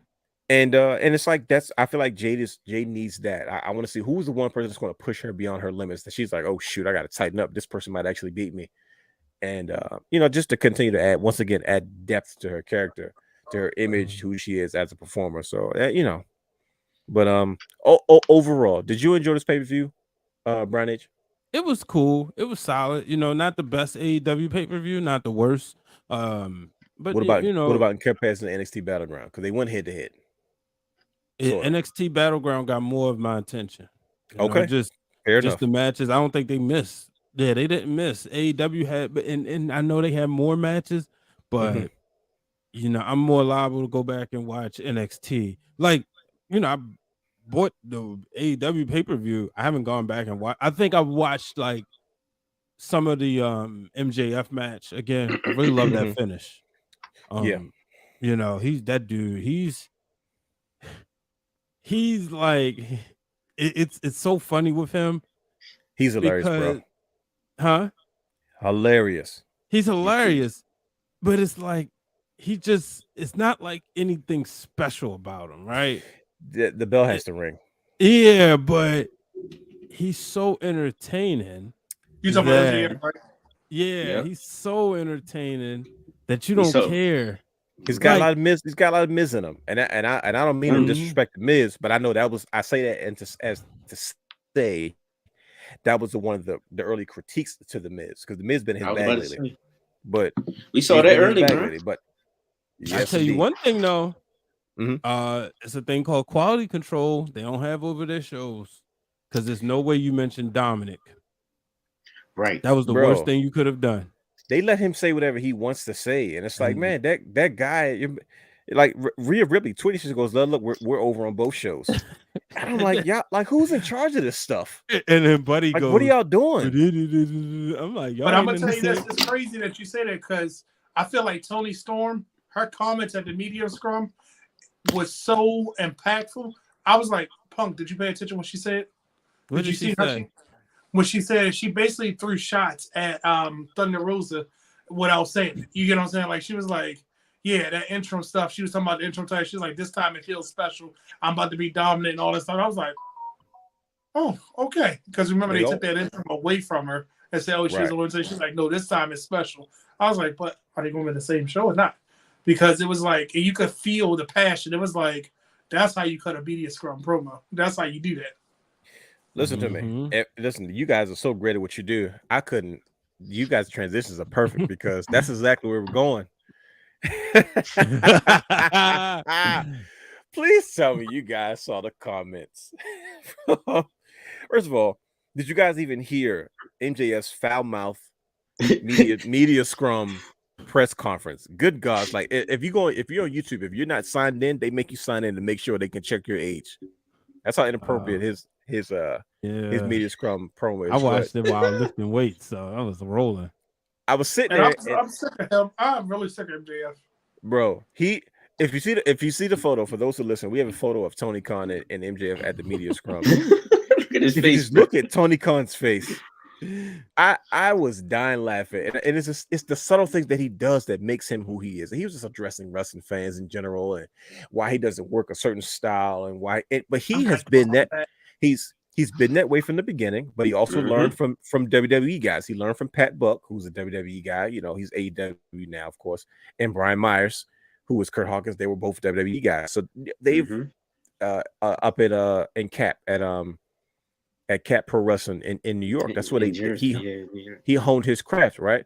So he's always been that guy, like, let's tell stories in the ring. Like, he has a WWE style, but he gets up in the media scrum and he's like, okay, listen, hold on. He goes, Tony earmuffs. Right. and Tony looks nervous. And then he goes, listen, when I say I'm going to take my ball and go home, you don't know what I'm talking about. Don't get me wrong. Of course, Nick Khan wants me to work for his company. Of course, Triple H wants me to work for his company. He said, Tony, calm down. Everything's fine. Then he goes, maybe it isn't. And then he could say, gosh. I said, I'm looking at Tony Khan's face like, yo, what is this guy doing, bro? And I was like, yo, he doesn't know when to stop. But I thought it was the top 5 funniest things I'd seen the entire weekend. And I was like, listen, if the pay-per-view was bad, which it wasn't, don't get me wrong. I don't think people think I'm AEW bashing.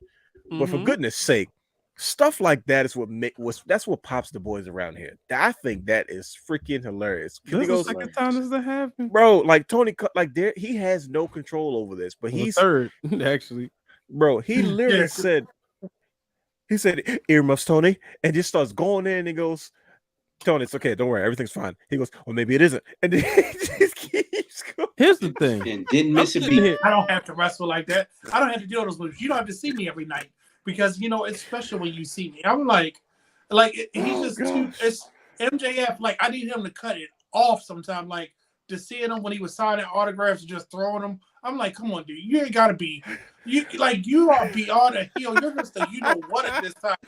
Yo, It's I think it's off-putting, like It's I think hilarious. it's funny. like, I think it's hilarious, it's bro. hard. He's not Brandon's type of wrestler. It's okay. Brandon, But like, I I'm all for a heel, but it's like he's the. I don't even want to see you. Like, dude, no, I don't care. Like, okay, it's MJF. All right. Like, Here's the thing, though. Mhm. I'm sitting here looking at this guy. Yeah. Somebody help me, because I'm really asking for help right here. Okay. When did it get to the point where it's like, okay, we gotta push this guy as our top guy? Like, I'm really trying to go back in the timeline and go back over the course of the year, right?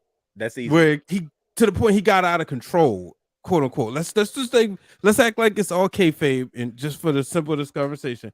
When did he get to the point he was out of control? Was it the quote unquote nuclear pipe bomb, or was it once they put him in the ring with Punk and they realized he could go toe to toe with Punk? Like, you had the title on Kenny Omega, Mhm.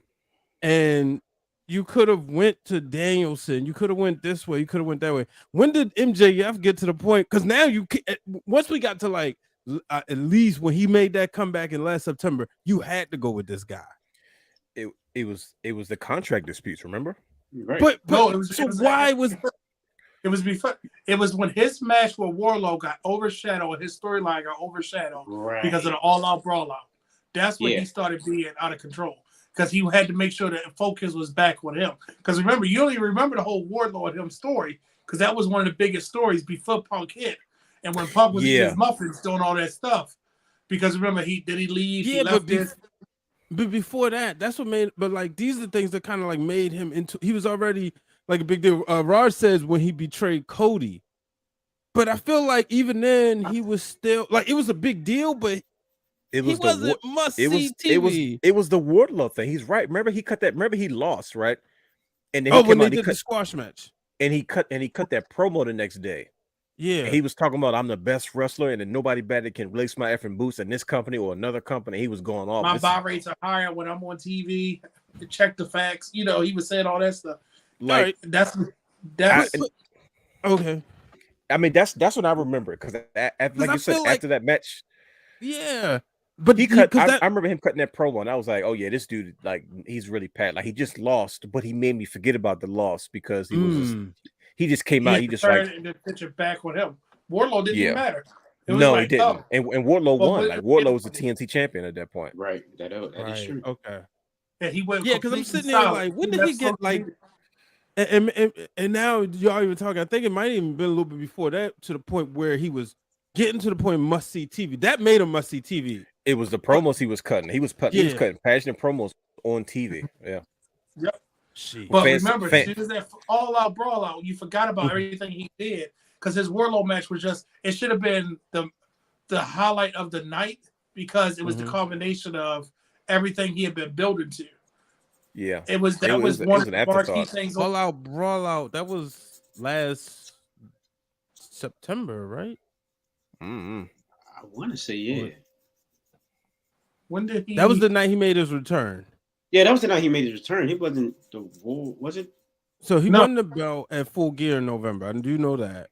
Right, but he left because remember after his promo, he went radio style. I mean, he went blank on social media. He went dark. Remember? Mm-hmm. Yeah. So it was July. That's when he got his body right. July was because June was Forbidden Door. I can't keep up. Don't ask me. Yeah. I was gonna say now you got me thinking about the timeline. Oh yeah, gosh, this is going crazy because the focus was supposed to be CM Punk and Dean Ambrose, but CM Punk broke his foot because I think everybody kind of forgot about the CM Punk / MJF feud because that was like over randomly, and he cut that once again. He cut a passionate promo about how I grew up on you and you're a disappointment. They tell you that to be your hero, all that good jazz. That kind of went down the toilet because he started beefing with Wardlow all of a sudden. And I think that to me, that's when he started like he was killing it on the microphone. Like he was cutting these crazy passionate promos. And then I remember something about backstage when he wanted a pay raise. Or I don't know if he wanted a contract extension or a pay raise. And they were, I think that, you know, that at the time they were paying CM Punk whatever he wanted. And then, you know, I don't know the timeline, but before you know it, we get a pipe bomb and then fire me, Tony. I'll wait till my contract is up in 2024 and I'll go elsewhere. And I was just like, okay. And then, like you said, by the time he came back, they had no choice. They had to go with the it guy. Hey, brother Dwayne, we have a request, bro. Yes, sir. What's that? Oh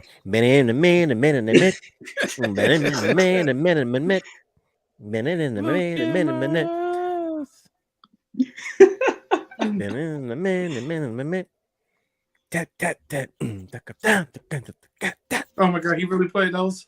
Yeah, he's I going hit the drums. I did the drums. Okay. But I just had to let's just all take one look at Tony Khan's face before we move on. Look at that. Why face. is Tony Khan that close at the media scrum? He looks terrified. But why does he have to sit there with all the wrestlers? Because he wants to be Triple H. Yeah, he has to be in the spotlight. AEW Double or Nothing. Tell us what you thought about the overall pay-per-view in the chat. Look at brother. Look at us. There it is. Brother Rods wasn't feeling my rendition of it. He's not feeling it, but that's okay. But let's move on to the main event of the show. Brothers, Night of Champions. We're going a little bit over, but we'll wrap this up. That's the main event. There we go. Main event of the night show. The mic and everything. Okay. He's ready. He's getting ready. Brothers, a lot happened at WWE Night of Champions. It once again another successful show in Saudi Arabia.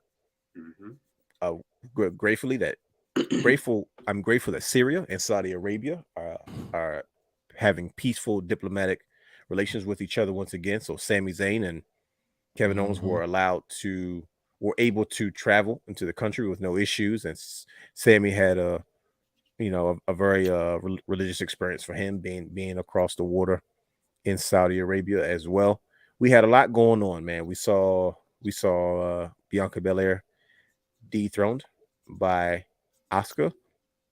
We have a new world heavyweight champion, which is an obvious choice, and we saw Jimmy Uso kind of draw his line in the sand after being disrespected on another level. Not to mention so much more. AJ Styles showed his behind. Man, can my guy do no wrong? But Night of Champions overall, Gunta dominant as usual.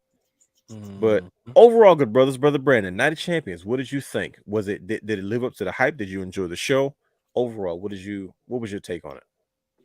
It was a good Saudi show, and I've grown to accept them being house shows almost because it really was no stake in this. Thank you. Bless you. Outside of the main event and Bianca, it was like everything else was just there because it was like it had to be. I'm sorry, Seth, Bianca, and the main event. That was like like Cody and Brock. I could have waited to see that. The three main events. They definitely said a three main event night. That's what they said. Yeah, they kept saying that, but it was like Seth. I'm glad he got it. Perfect. Brock and Cody. Okay, we got to wait for the third match. Bianca, definitely surprised. I want to see what's going to happen next with her. Does she take time off? It was a meme going around social media. I don't know if you saw it. Said all of Asuka's partners always wound up pregnant. And it was kind of because now Alexa Bliss has announced that she's pregnant. I was like, maybe that's what Bianca wants to do. Maybe she needs time away, which, truth be told, if she deserves it. She's been going at it full steam ahead for what, 4 or 5 years now with no time off? Yeah. So I'm like the what you call a squash match. Okay, what we do. And then it was like the main event was I'm happy that the Civil War is happening. And I wish Brian knew this reference about Civil War so he could understand. You can forget about it. It ain't gonna happen. That's Brother Roger. I'm not getting into it. Now I wish you knew the reference about Victor Newman. I know about Victor Newman. I know about him and Nikki on again and off again and him. They've been on for at least since I've been watching. Nikki and everybody else. I know about that. I know about the stories. I was watching back then with Christina and Danny Romalotti. I know about all of them. Well, I ain't watching Marvel. I don't get with it. Hulk Hogan was my superhero. But I'm saying this Civil War is about to. Terrible. This Civil War is about to be. I'm about to log off. My bad, Brandon. Go ahead. I'm sorry. Civil War. I'm interested to see what this Civil War is going to bring because it made me go back and look. I was like, Jimmy really's been the reaction to things in the Bloodline. They always said Jay was the hothead, but Jimmy's really been the one reacting. When I went back and watched, I was like, oh, and then we said, I got you. Come on, it's me and you. I was like, yep, this is going to be interesting. So that made it all worth it. We'll finish the show with the Bloodline because the dynamic. Because somebody on the show not last week, maybe the week before, said the Bloodline storyline was getting boring. But I did. maybe that person's with a whole lot of belts behind them, attitude might change after this conversation. But let's start at the top, though, gentlemen. We got a new World Heavyweight Championship, Brother Brandon. That new World Heavyweight Championship title, which you've gone into detail about, especially the different aspects to it in regards to the McMahon family crest, the Lions, the nameplates on the side, etc. Even we had a brief conversation on championship culture about this potentially being the new championship that you hand out to sports teams because you do have side plates available, so you can still use that as well. And Brother Brandon made the suggestion to change the color of the strap, but this is the direction we always felt like we were kind of going in. And if there's anybody who deserves it, it was Seth Rollins. Brother Hugh, was this the right call? Absolutely. Tell us why. Absolutely, now, first of all, I'm going to say AJ Styles and Seth Rollins. Goodness gracious, why haven't we like this? It deserved the program. And I think at this point, we probably won't get it in their careers. Right. But man, did they show out. But was this the right call to crown? Who's better than Seth Rollins right now? Who you going to put on, Cody? Like, come on now. Let's be real. There's nobody else to put it on. Cody's going through some things right now. Yeah, he is. Hard times. Hard times. He's going through some things right now. Hard times breed better men. Right. So it's like, there's really nobody else to take that, to make that belt what it's supposed to be. You see what I'm saying? Like, which is what? What is it supposed to be? It has to live up to this. It has to have the same prestige as what it was before. Bingo. You see what I'm saying? So yeah, why not put it on Seth Rollins? He's like he does no wrong. Mm-hmm. Who else can you put it on besides a Roman or maybe a Drew McIntyre if he came back? But Seth Rollins, he was perfect. He marked all the boxes. He's entertaining the fan. He's over with the fans. Like he's marketable. He's that guy. So there it is. Give him the belt. Mm-hmm. I know a lot of people felt like it was kind of the obvious choice, but sometimes, like I believe Brian H. or Brother Brandon said, sometimes the obvious choice is the right choice. And I know it's in the era of Roman, it is very difficult for anybody else to rise and get over and stay over at that level. And that's something that Seth Rollins has successfully done. So Brian H., what are you expecting from Seth Rollins now that he has officially been crowned the new World Heavyweight Championship? No, excuse me, the new World Heavyweight Champion. What He's been running his mouth about the tribal chief, so I want to see title defenses. I want to see. I thought you were going to say you want to see a title versus title match. I'm like, already? Nah. Oh, it's coming. It's coming. I don't need to see that. I don't want to see it, but yeah, it's the coming. thought of it at WrestleMania 40. They just split the titles, for goodness sake. Exactly, but no, I want to see title defenses. I want to see not necessarily open challenges, but all right, put your money where your mouth is. You've been talking because the tribal chief decided he wanted to work a part-time schedule. He's not. He's just not working the same full-time schedule he was before. So True. That's what I'm going to see. That's what I'm interested in. Exactly. Why should he have stacked up everybody and and pinned them, smashed them and stacked them, smashed them, show improvement. But do you see Seth as the main event of these pay-per-views now? Premium live events. So it's funny you say that. I was thinking this, right? If I was booking, I would make it would kind of flip-flop. You know, one show would be the world title main event, the next one be the WWE title main event. The problem is you get like your SummerSlams, and it's not like they have a pay-per-view every single month the way they used to. And you know, the next one's in England or UK, Money I in the should Bank. say. Yeah, then you have SummerSlam, then you'll have, you know, so when we get into those winter months, that's when, you know, you kind of do it. But you know, that was a thought. But it'll be interesting. I see why that didn't close the show. I know there was the rumor about, which they killed that. There was a rumor that he had to go film Captain America. Yeah. But Right. you know, you got to go with the emotion, especially the way you was gonna have us leave. There's nobody would have wanted to follow that. No, not at all. It's funny you mentioned that because this is the second pay-per-view that we got where the tag team championships are main eventing the show. And I know that's something that everybody's living the FTR's dream except FTR. Bro, Wow. Like I like had on Night of Champions 2019. They looked in better shape back then. I mean, they came in. I'm telling you, the pandemic wrestling the AEW gave us was a lot better than what a lot of them are giving us now. And it's just like, man, I feel bad for FTRs because the one thing they wanted to do was make tag team wrestling cool. They wanted to bring tag team wrestling to the forefront. They wanted to put the tag team championships on display and prove that they can draw money at the highest level. But yet I'm watching the Usos do it, and now I'm watching Kevin Owens and Sami Zayn do it. And FTR is like in AEW. They would be cooking. Yeah, so it's once again we have the tag team titles main eventing the show, but it was so much more to it. Of course, there's so much with that show that we don't have time to really get into. We pretty much discussed a little bit of everything. I know one thing though. Yes, sir. Trish Stratus is the GOAT. Trish Stratus is. I am so happy that she's getting all the moments that she's. I'm gonna be honest with you. First of all, they tricked me because I had no idea she was like back full time. And it wasn't until she got drafted. I was like, oh shoot, she's not running a program, like she's legit back. And I'm like, she I said it before and I say it again. She deserves to wrestle in this era. She does. She did. She paved the way. You know, it's like, well, why shouldn't she enjoy the fruits of her labor now? She's in excellent shape. She looks absolutely stunningly amazing. And now she has a brand new heater. Yes. She perfect.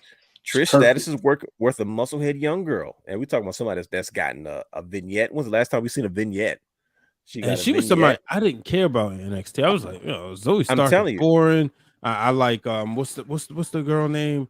Electra Lopez more. It was like Zoe Stark, whatever. She caught my attention, brothers, at the Rumble. And at first of all, I was trying to figure out, was she black? Is she a sister? I couldn't tell. She was so tan. I said, wait a minute. Like she had like a Hogan thing jumping off. I couldn't tell.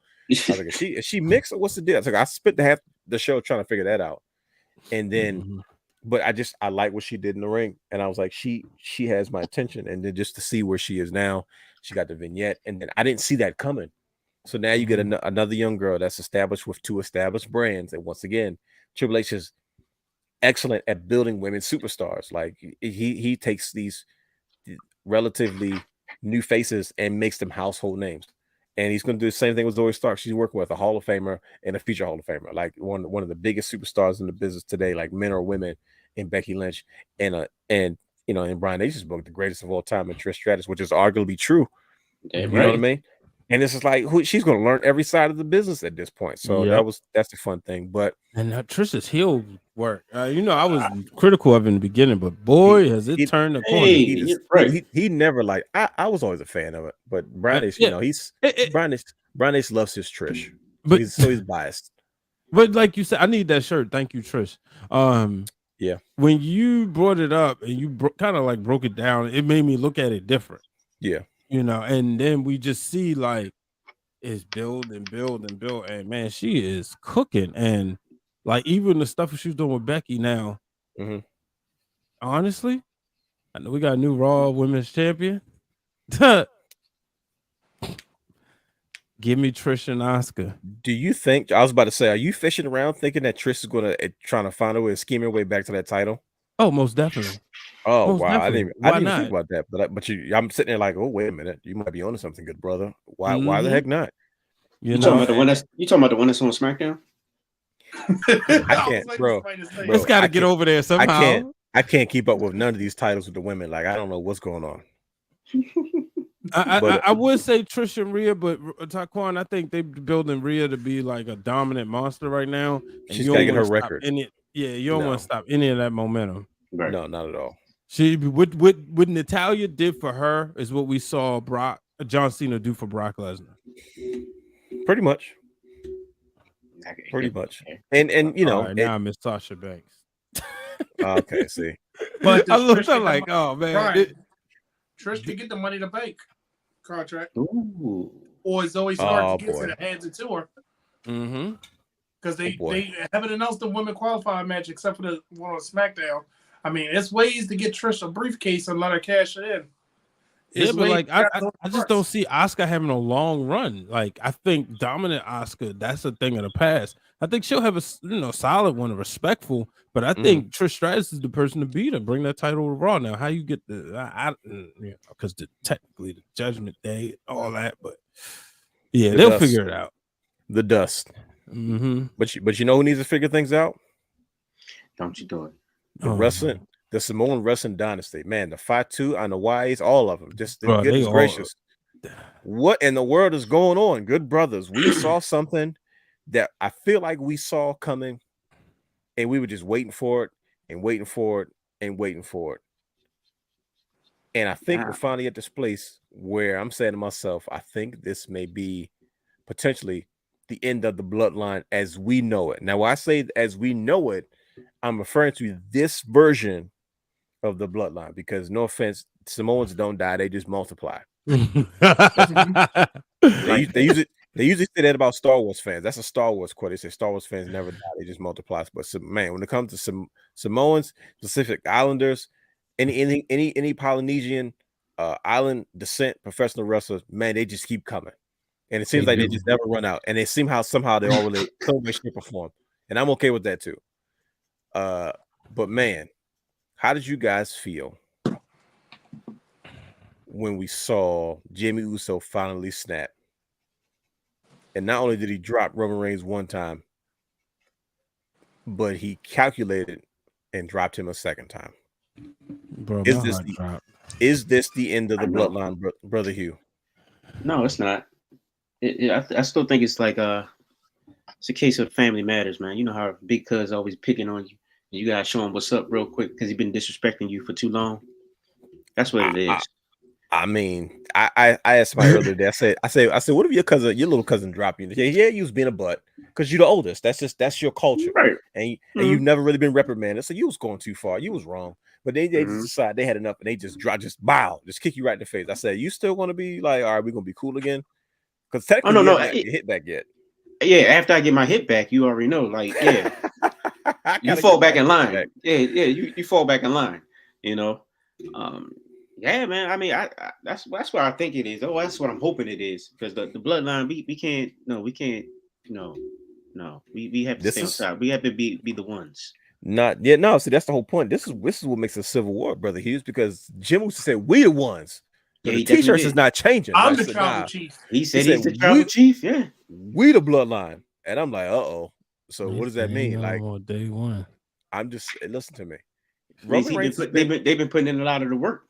Roman, let's be real. The majority of the work. They're the reason why Roman Reigns has made it to 1,000+ states. Let's keep it a buck, right? And they're the reason that Solo can't be called Solo Sikoa anymore. He's just Solo. Yeah, they keep trying to drop his last name. Like, don't do that. Like, just let the Samoan name stay. Like, they were like Solo, and I was like, then I heard the announcer say Solo Sikoa, so I was okay. Yeah, what did he yell for? What did he say the other day? He just yelled Solo. He said Solo. Right. He got in the ring. Here's the thing, y'all.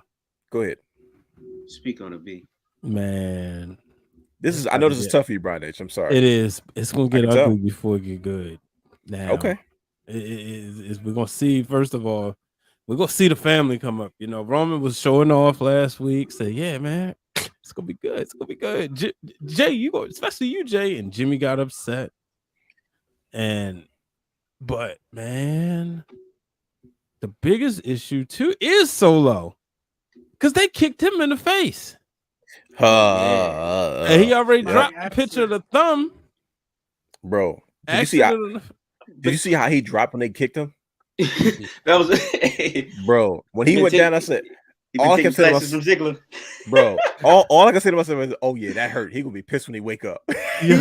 They kicked him and he dropped it, and he didn't look like he didn't know where he was at. I said, uh-oh, that hurt. He's going to be pissed when he wakes up. That's the thing. And you notice how they did it too, right? They saw it. Roman only saw them. So kick solo. He didn't see any of the other. He didn't see the other shenanigans that went on before that. I knew that was going to happen. Like he dropped, they dropped Sammy, they dropped Kevin, and they was about to get Sammy again. And then, like you said, Roman he's waking up, and all he looks is he just sees the Usos drop their little brother. I was like, no, this is not going. Like, I'm not even a Bloodline guy. I'm a Usos guy. I've been conflicted the whole time, and I was like, oh no, because I'm like, now he's going to keep. First of all, disrespectful. He disrespected my guys like 2 weeks in a row. He just Roman's been out of pocket. Like you think he can't get any worse, and then he gets worse. So for him to look up and see that, I was like, man, in all fairness, whoop you like I did with his kids, boy. Come on, man. He's like, what's he say? Didn't he sound like a black father? He did though. He said, come on, man. He said you making tough faces like you ready to do something. I whooped you when you was a kid. I'll whoop you now. I said, damn, that's that. You talking to your dad when you're grown. And it's like, ho, you getting above yourself. But it was only, I didn't think Jimmy Uso, like you said, Brian H., he was the level-headed one. I didn't expect that would get the best of him, but I think the way they played it out was once again so dramatic. It's such a twist. It's because Joe. I said, oh, come on, man. Daddy, go add the realism to it. And Jimmy's like, bro, we got to get out of here, man. Nah, like you can't stick around, man. We got to go. He's like, man. He's still like, what did you do? Because now it's like robbing the bank. Look, man, I shot the bank teller. We got to go. You with me? If they catch you now, you're going to go down anyway. You might as well just flee with me. You remember last time they got real when Jimmy got in the ring in the beginning of the story, and he said, "It's me, Josh," or John. You know, he started saying it wrong. It's us, Josh and John, Joe. You know, it's woo. I hope Rikishi there. Did I want you guys see all of them. Did you see Rikishi tweet out enough? Yeah. Yeah. I mean, I love the fact that, you know, Rikishi is still running his wrestling school, and he's still, like I say, they just keep multiplying. I don't know where they keep coming from. I love the fact that we see Rikishi on Friday. Uncle Keish. You know the crazy part is, do you guys, Brandon? Okay, Brandon. So let's dip into a scenario, Brandon. Brandon brings up a point. Big Keish shows up, right? You know, your Uncle Keish. You guys, Uncle Rikishi, right? Brandon, so we still got that footage of us interviewing Rikishi and Samu. Yeah. What about that story on Patreon? If you guys want to hear a special story about Uncle Rikishi at Patreon, go to patreon.com/ there it is. Wrestling_Wrealm. It's on the $1 tier. Subscribe for just $1, and trust me, you have access to that story. It's a story we cannot tell on the air. Listen to me, we cannot tell the story on the air, but if you subscribe to our Patreon channel for just $1, it's on the $1 tier. Anyways, give me a scenario, brother Brandon. Rikishi shows up on Friday. How does he handle? He said, "I don't know." Oh my God. No, I said not alone. Not alone. Okay, because it's a celebration. How does he handle celebration of what? 1,000. His they celebrate 1,000 days. They're celebrating on Friday. Okay, so my question is, how is he supposed to celebrate when his cousin just dropped him? First of all, they kicked their younger brother in the face by mistake. He kicked Big Goose on purpose. He kicked Big Cousin on purpose. Rikishi shows up. He definitely deserved it, Brian H. How does he? What happens next with the bloodline? Because it's obvious they have to choose sides now because they've decided Roman doesn't want his family to break up. It's because when Sami Zayn was in the space and Roman decides Sami Zayn is a glory hog, and even with him influencing someone like a Jey Uso to walk away, he blamed Sami for it. He said, no, I got to keep my family together. He never said, well, forget it then, Jay. If you're not with us, then you're against us. He's never taken that stance with that attitude. He's always been, I got to get my family back. They got to go back to obeying me. Like, that's just his attitude. It's a terrible attitude to have. That is true. You know what I mean? Like, where do we see? Do we see Roman dealing with Jimmy Uso, or do we see him saying we're the bloodline and there's more of us than you realize?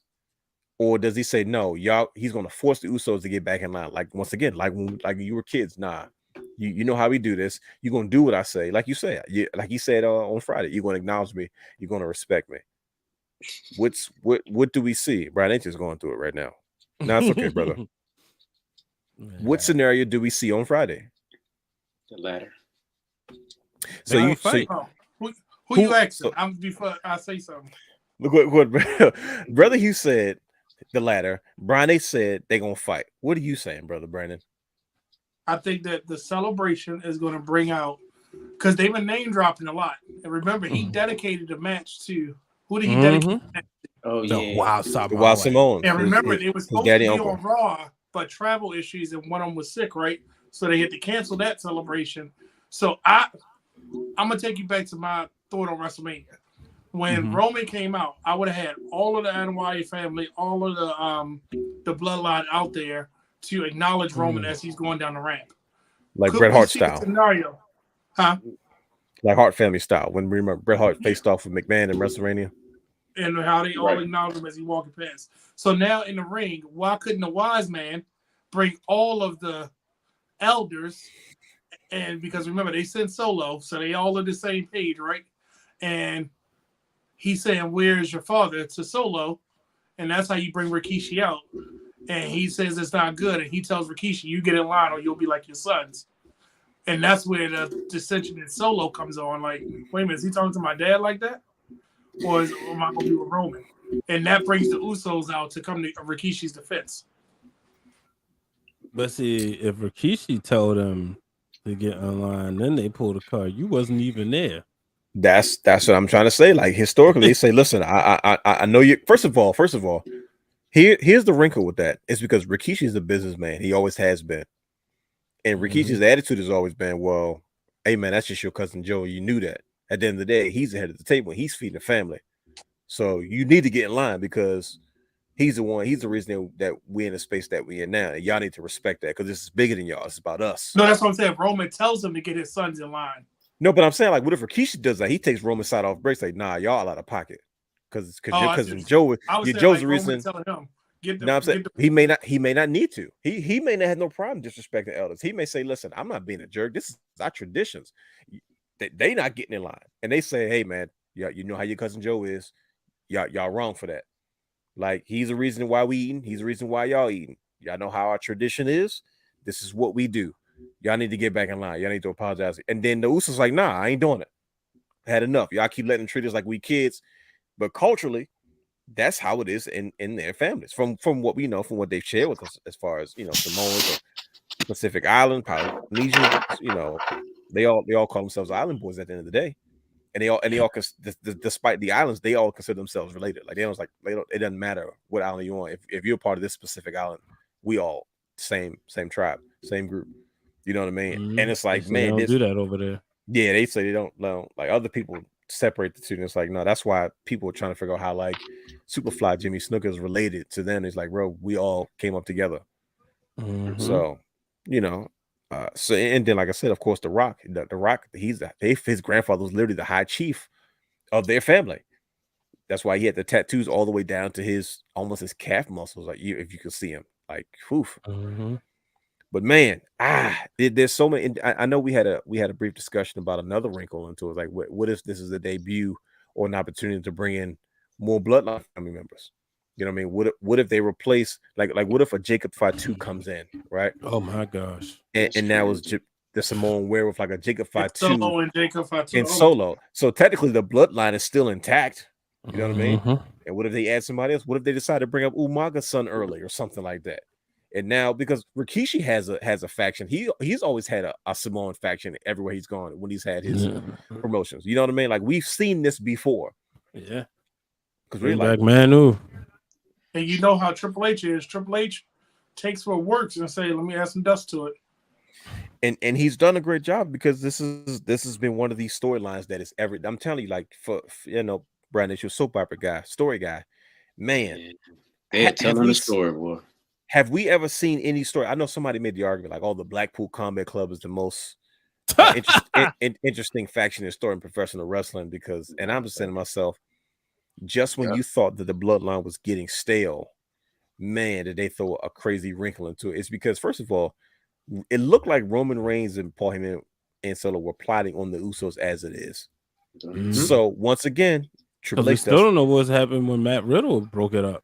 Exactly. I don't know what was about to happen. They've got us convinced, like, oh man, Roman and them going to turn on the Usos soon. Like they're icing them out. They're not inviting them to the meetings. They're doing something. And then before you know it, the Usos turn on them before they even have a chance to do so. That's a swerve I didn't see coming. And I'm saying to myself, okay, all right, clearly, I don't know who you guys got behind the scenes writing this stuff, but it's just getting way more dramatic. So Brother Brandon, Brother Brian has a third. And I'll end with this as we kind of wrap this up. I know we went a little bit long today, but it's okay. We had a large weekend of wrestling, so we had to have a large amount of content for this show. Is this bloodline storyline stale? Hell no. No. It just got reviewed. I just knew it. It just got that shot of adrenaline it needed. We're going on 3 years now. And I would say it was when you inserted Roman back in, that's when the adrenaline started pumping back up. It's been such an amazing run. I've had so much fun just because I felt like I was there from the beginning, and to see what I saw, man, it's just been. Do you go back and look at the playlist on WWE's YouTube? I didn't see it, but I noticed somebody. I believe you guys mentioned it in the group text. It was like, look, they put up the whole playlist where it all started from. They did that. They did. It's 2 parts. Well, they got 2 versions because it's like as it gets longer, they make another one, and they don't even like do a part 2. They just take more videos and just add it to the end. And it's like one of those things like you can literally sit there and go in a rabbit hole. Because like I remember before they actually put the playlist together, right. I was getting my hair done. I mentioned before. I was showing my sister, and she was like, "Oh wait, this is good. This is like what we grew up watching in the Attitude Era." There you go. And just the storytelling, but you're right, we live in this, and Roman said it, like, 20, 30 years from now when they've got the documentaries and all that, it's gonna be fun to hear like the stuff that's been picked apart, because it's a lot of stuff that we don't see, right? Bingo. I mean? And second or third inning, man, we don't know where this is going. For all intents and purposes, and I know people have probably gotten to the point they're tired of bringing up The Rock. Right. But for all intents and purposes, we could not get The Rock to like WrestleMania 42, 43. Everybody was thinking it was going to be Hollywood or whatever. They probably got it could be already set to go there, and that's the final boss, the finale, and Roman is still WWE Universal Heavyweight Champion. Do you even need The Rock at this point? Huh? Do you even I don't think you need him at. See, I don't think you need him at Mania. I don't think you need him at Mania. For sure, yeah. But you don't. In all honesty, the way this is going, you don't need him. But for all we know, that's what I'm saying. It could get there. And like I said, I mean, with Roman's, he's going to pass Pedro Morales next. They said, I think it's if he goes to next year's Backlash, he passes Hogan. And it's a lot of stuff. Triple H is because in a couple weeks, he's like rewriting all the books, bro. That precious CM Punk is getting erased. Oh yeah, I didn't for the WWE Championship. Yes, and I didn't even realize that until I saw it. And I was like, oh, okay. So this is it. You realize how calculated all these moves really are, and it's like, okay, all right, Gunther, man. He's gonna pass Honky Tonk Man. Yeah, let's be real. Honky Tonk wasn't a great. Like he can't even lace Gunther's boots. Nah, I used to be shocked back in the day when I used to hear that. That's my favorite title. I used to be shocked when I heard that was he held the record out of all people. I was like, it's annoying. Right? It's just nobody else was like, they wasn't gonna put the title on nobody else. No offense, Honky Tonk. Warrior. Here comes Warrior, and then it was a wrap. Man, this weekend took me for a ride. Yeah. And as a wrestling fan, like I said, man, we've talked about this 1,000 times. I feel like I got a jolt of energy. I feel like I got almost like a second wind to still be able to enjoy wrestling at this level and have these type of conversations, man, at this point in our wrestling fan, and Brian, you about to say something funny. It's June 1st. In 2 months is SummerSlam. Brother Hugh, gas up the pacer. The Realm Mobile. Look, SummerSlam, my birthday weekend. Detroit, Michigan. Who coming to Detroit? I don't know, man. It might have to figure it out. I think that's a very you already said you said the Orioles in town, right? So I didn't say they was in town. I said the Tigers was in town. Oh, the Tigers are in town. Okay. I thought you said the Orioles was in town. Shout out to the Orioles, second best record in all of Major League Baseball. Yeah, they need to figure out pitching because they took an L today. But bro, what we've been saying that for years. They got to figure out pitching. Like every conversation I have about the Orioles is always, man, we got to figure out pitching. So my man Cedric down too right now, but that sucks. I'm like, golly. And for goodness sake, I wish people stop saying I look like him and Xavier Woods, yo. If I get one more TikTok comment, wow, yo, I thought that person was Xavier Woods. No, I'm not. He's about to use a few choice words. I can tell you what you look like. There it is. Grump. You daggone right. I know he was gonna say I took it from him. He said, "Oh, good." He said, "You daggone right." He just knew it was on deck. Oh man, you guys are great, man. Just like this weekend, it was great professional wrestling. We know Dwayne trying to close because we I'm always for the shenanigans, man. But I try to be respectful of everybody's time. But I'll never turn down the shenanigans, man. The shenanigans are always fun. He just grabs the title. Brother Brandon just randomly grabbing belts. No, because I told him just put the belts down, man. Golly. You know what's funny? I bet you every belt hasn't even made the broadcast. We still got enough shows. Like I'm interested. True. Every belt he has not made the broadcast. No, it's no in the world. He just like he goes and he works hard to rearrange them really quick. He's like, hold on, and then you see. Like that wasn't the setup as last time, bro. Or like even the night before, like he'll do championship. Come on, yo. So you said that in front of the wrong person. I don't know why you. I know. And then this ding dong puts it on the screen. What you mean? Oh man, Hollywood Brian H. Man. Here we go, yo. I gotta. Just can't catch a break, man. This is part of this. This is part of the branding. Like you got to give Brian H a hard time. It's always the one guy you got to give a hard time. It's you, Brian H. Absolutely. Nobody else. He's just so easy. Brian H is like Brody Lee on Wednesday. You know that it's Wednesday. You know what that means. You know what that means. Yeah. You know what that means. All you fans can stick it, brother. That's what that consequences. Means. That's what it means every Wednesday. This was the comment I was saying. I'll put it on camera. Oh, okay. There you go. 2005. This belt debuted, right? I know Brian H. probably remember. 2005, right? I don't remember. I wasn't watching ROH back then. I thought Ring of Honor was just the Ring magazine. They debuted it. This was version 2 after that silver and gold one. And it matches that world, the same globe and font. Yep. Yeah, it matches one of my top 5 favorite world titles. But this is that belt. Only 3 plates, but the center plate had all of the flags around it. So this was during that time. One of the belts the Briscoes held. I think they were the ones that changed over. Brother Brandon, WWE 2K25, just so he can start designing belts on the game. That is true. Oh boy, don't get him started. Man, I will not play that until I play Gotham Knights. I got to play Gotham Knights first. Oh, okay. Before I play anything, I got to play Gotham Knights. If it makes you feel any better, I went through on YouTube and I watched the entire like cinematic gameplay in between the thing. Like I'm that person. It's like an hour's like the storylines. Yep. Because YouTube, like they'll take the gameplays and they'll turn it into like a movie. Yeah, absolutely. Right. Which is cool.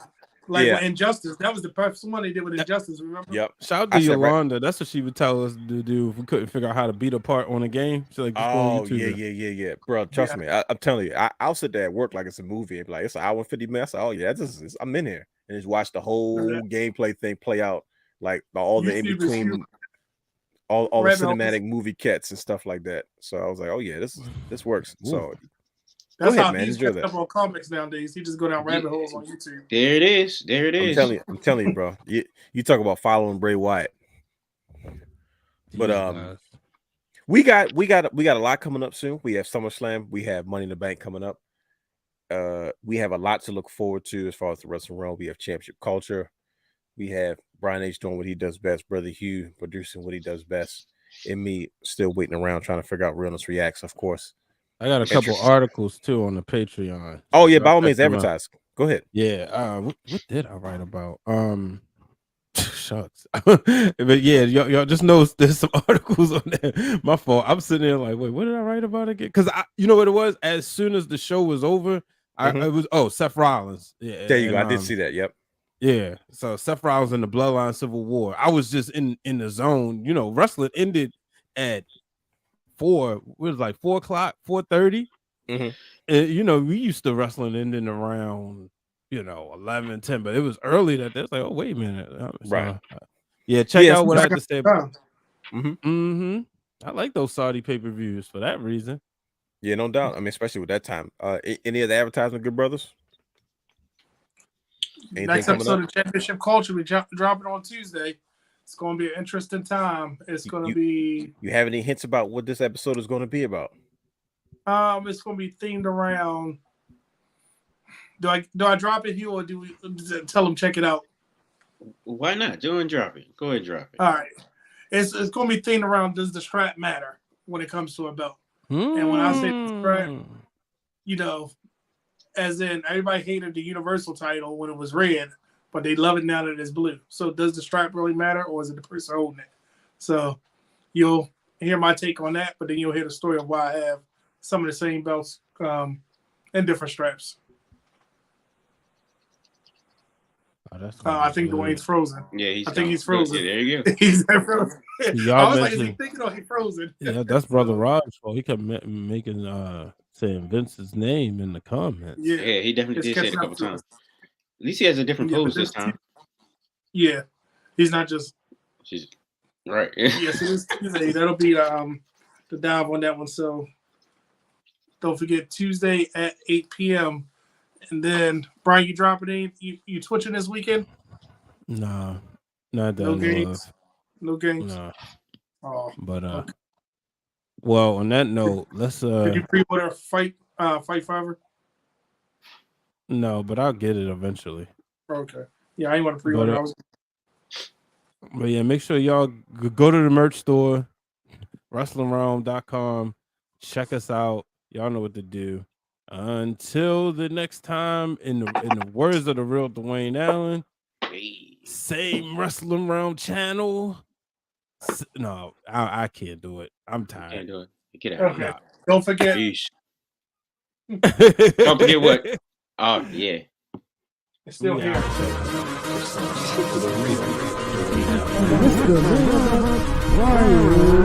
Water.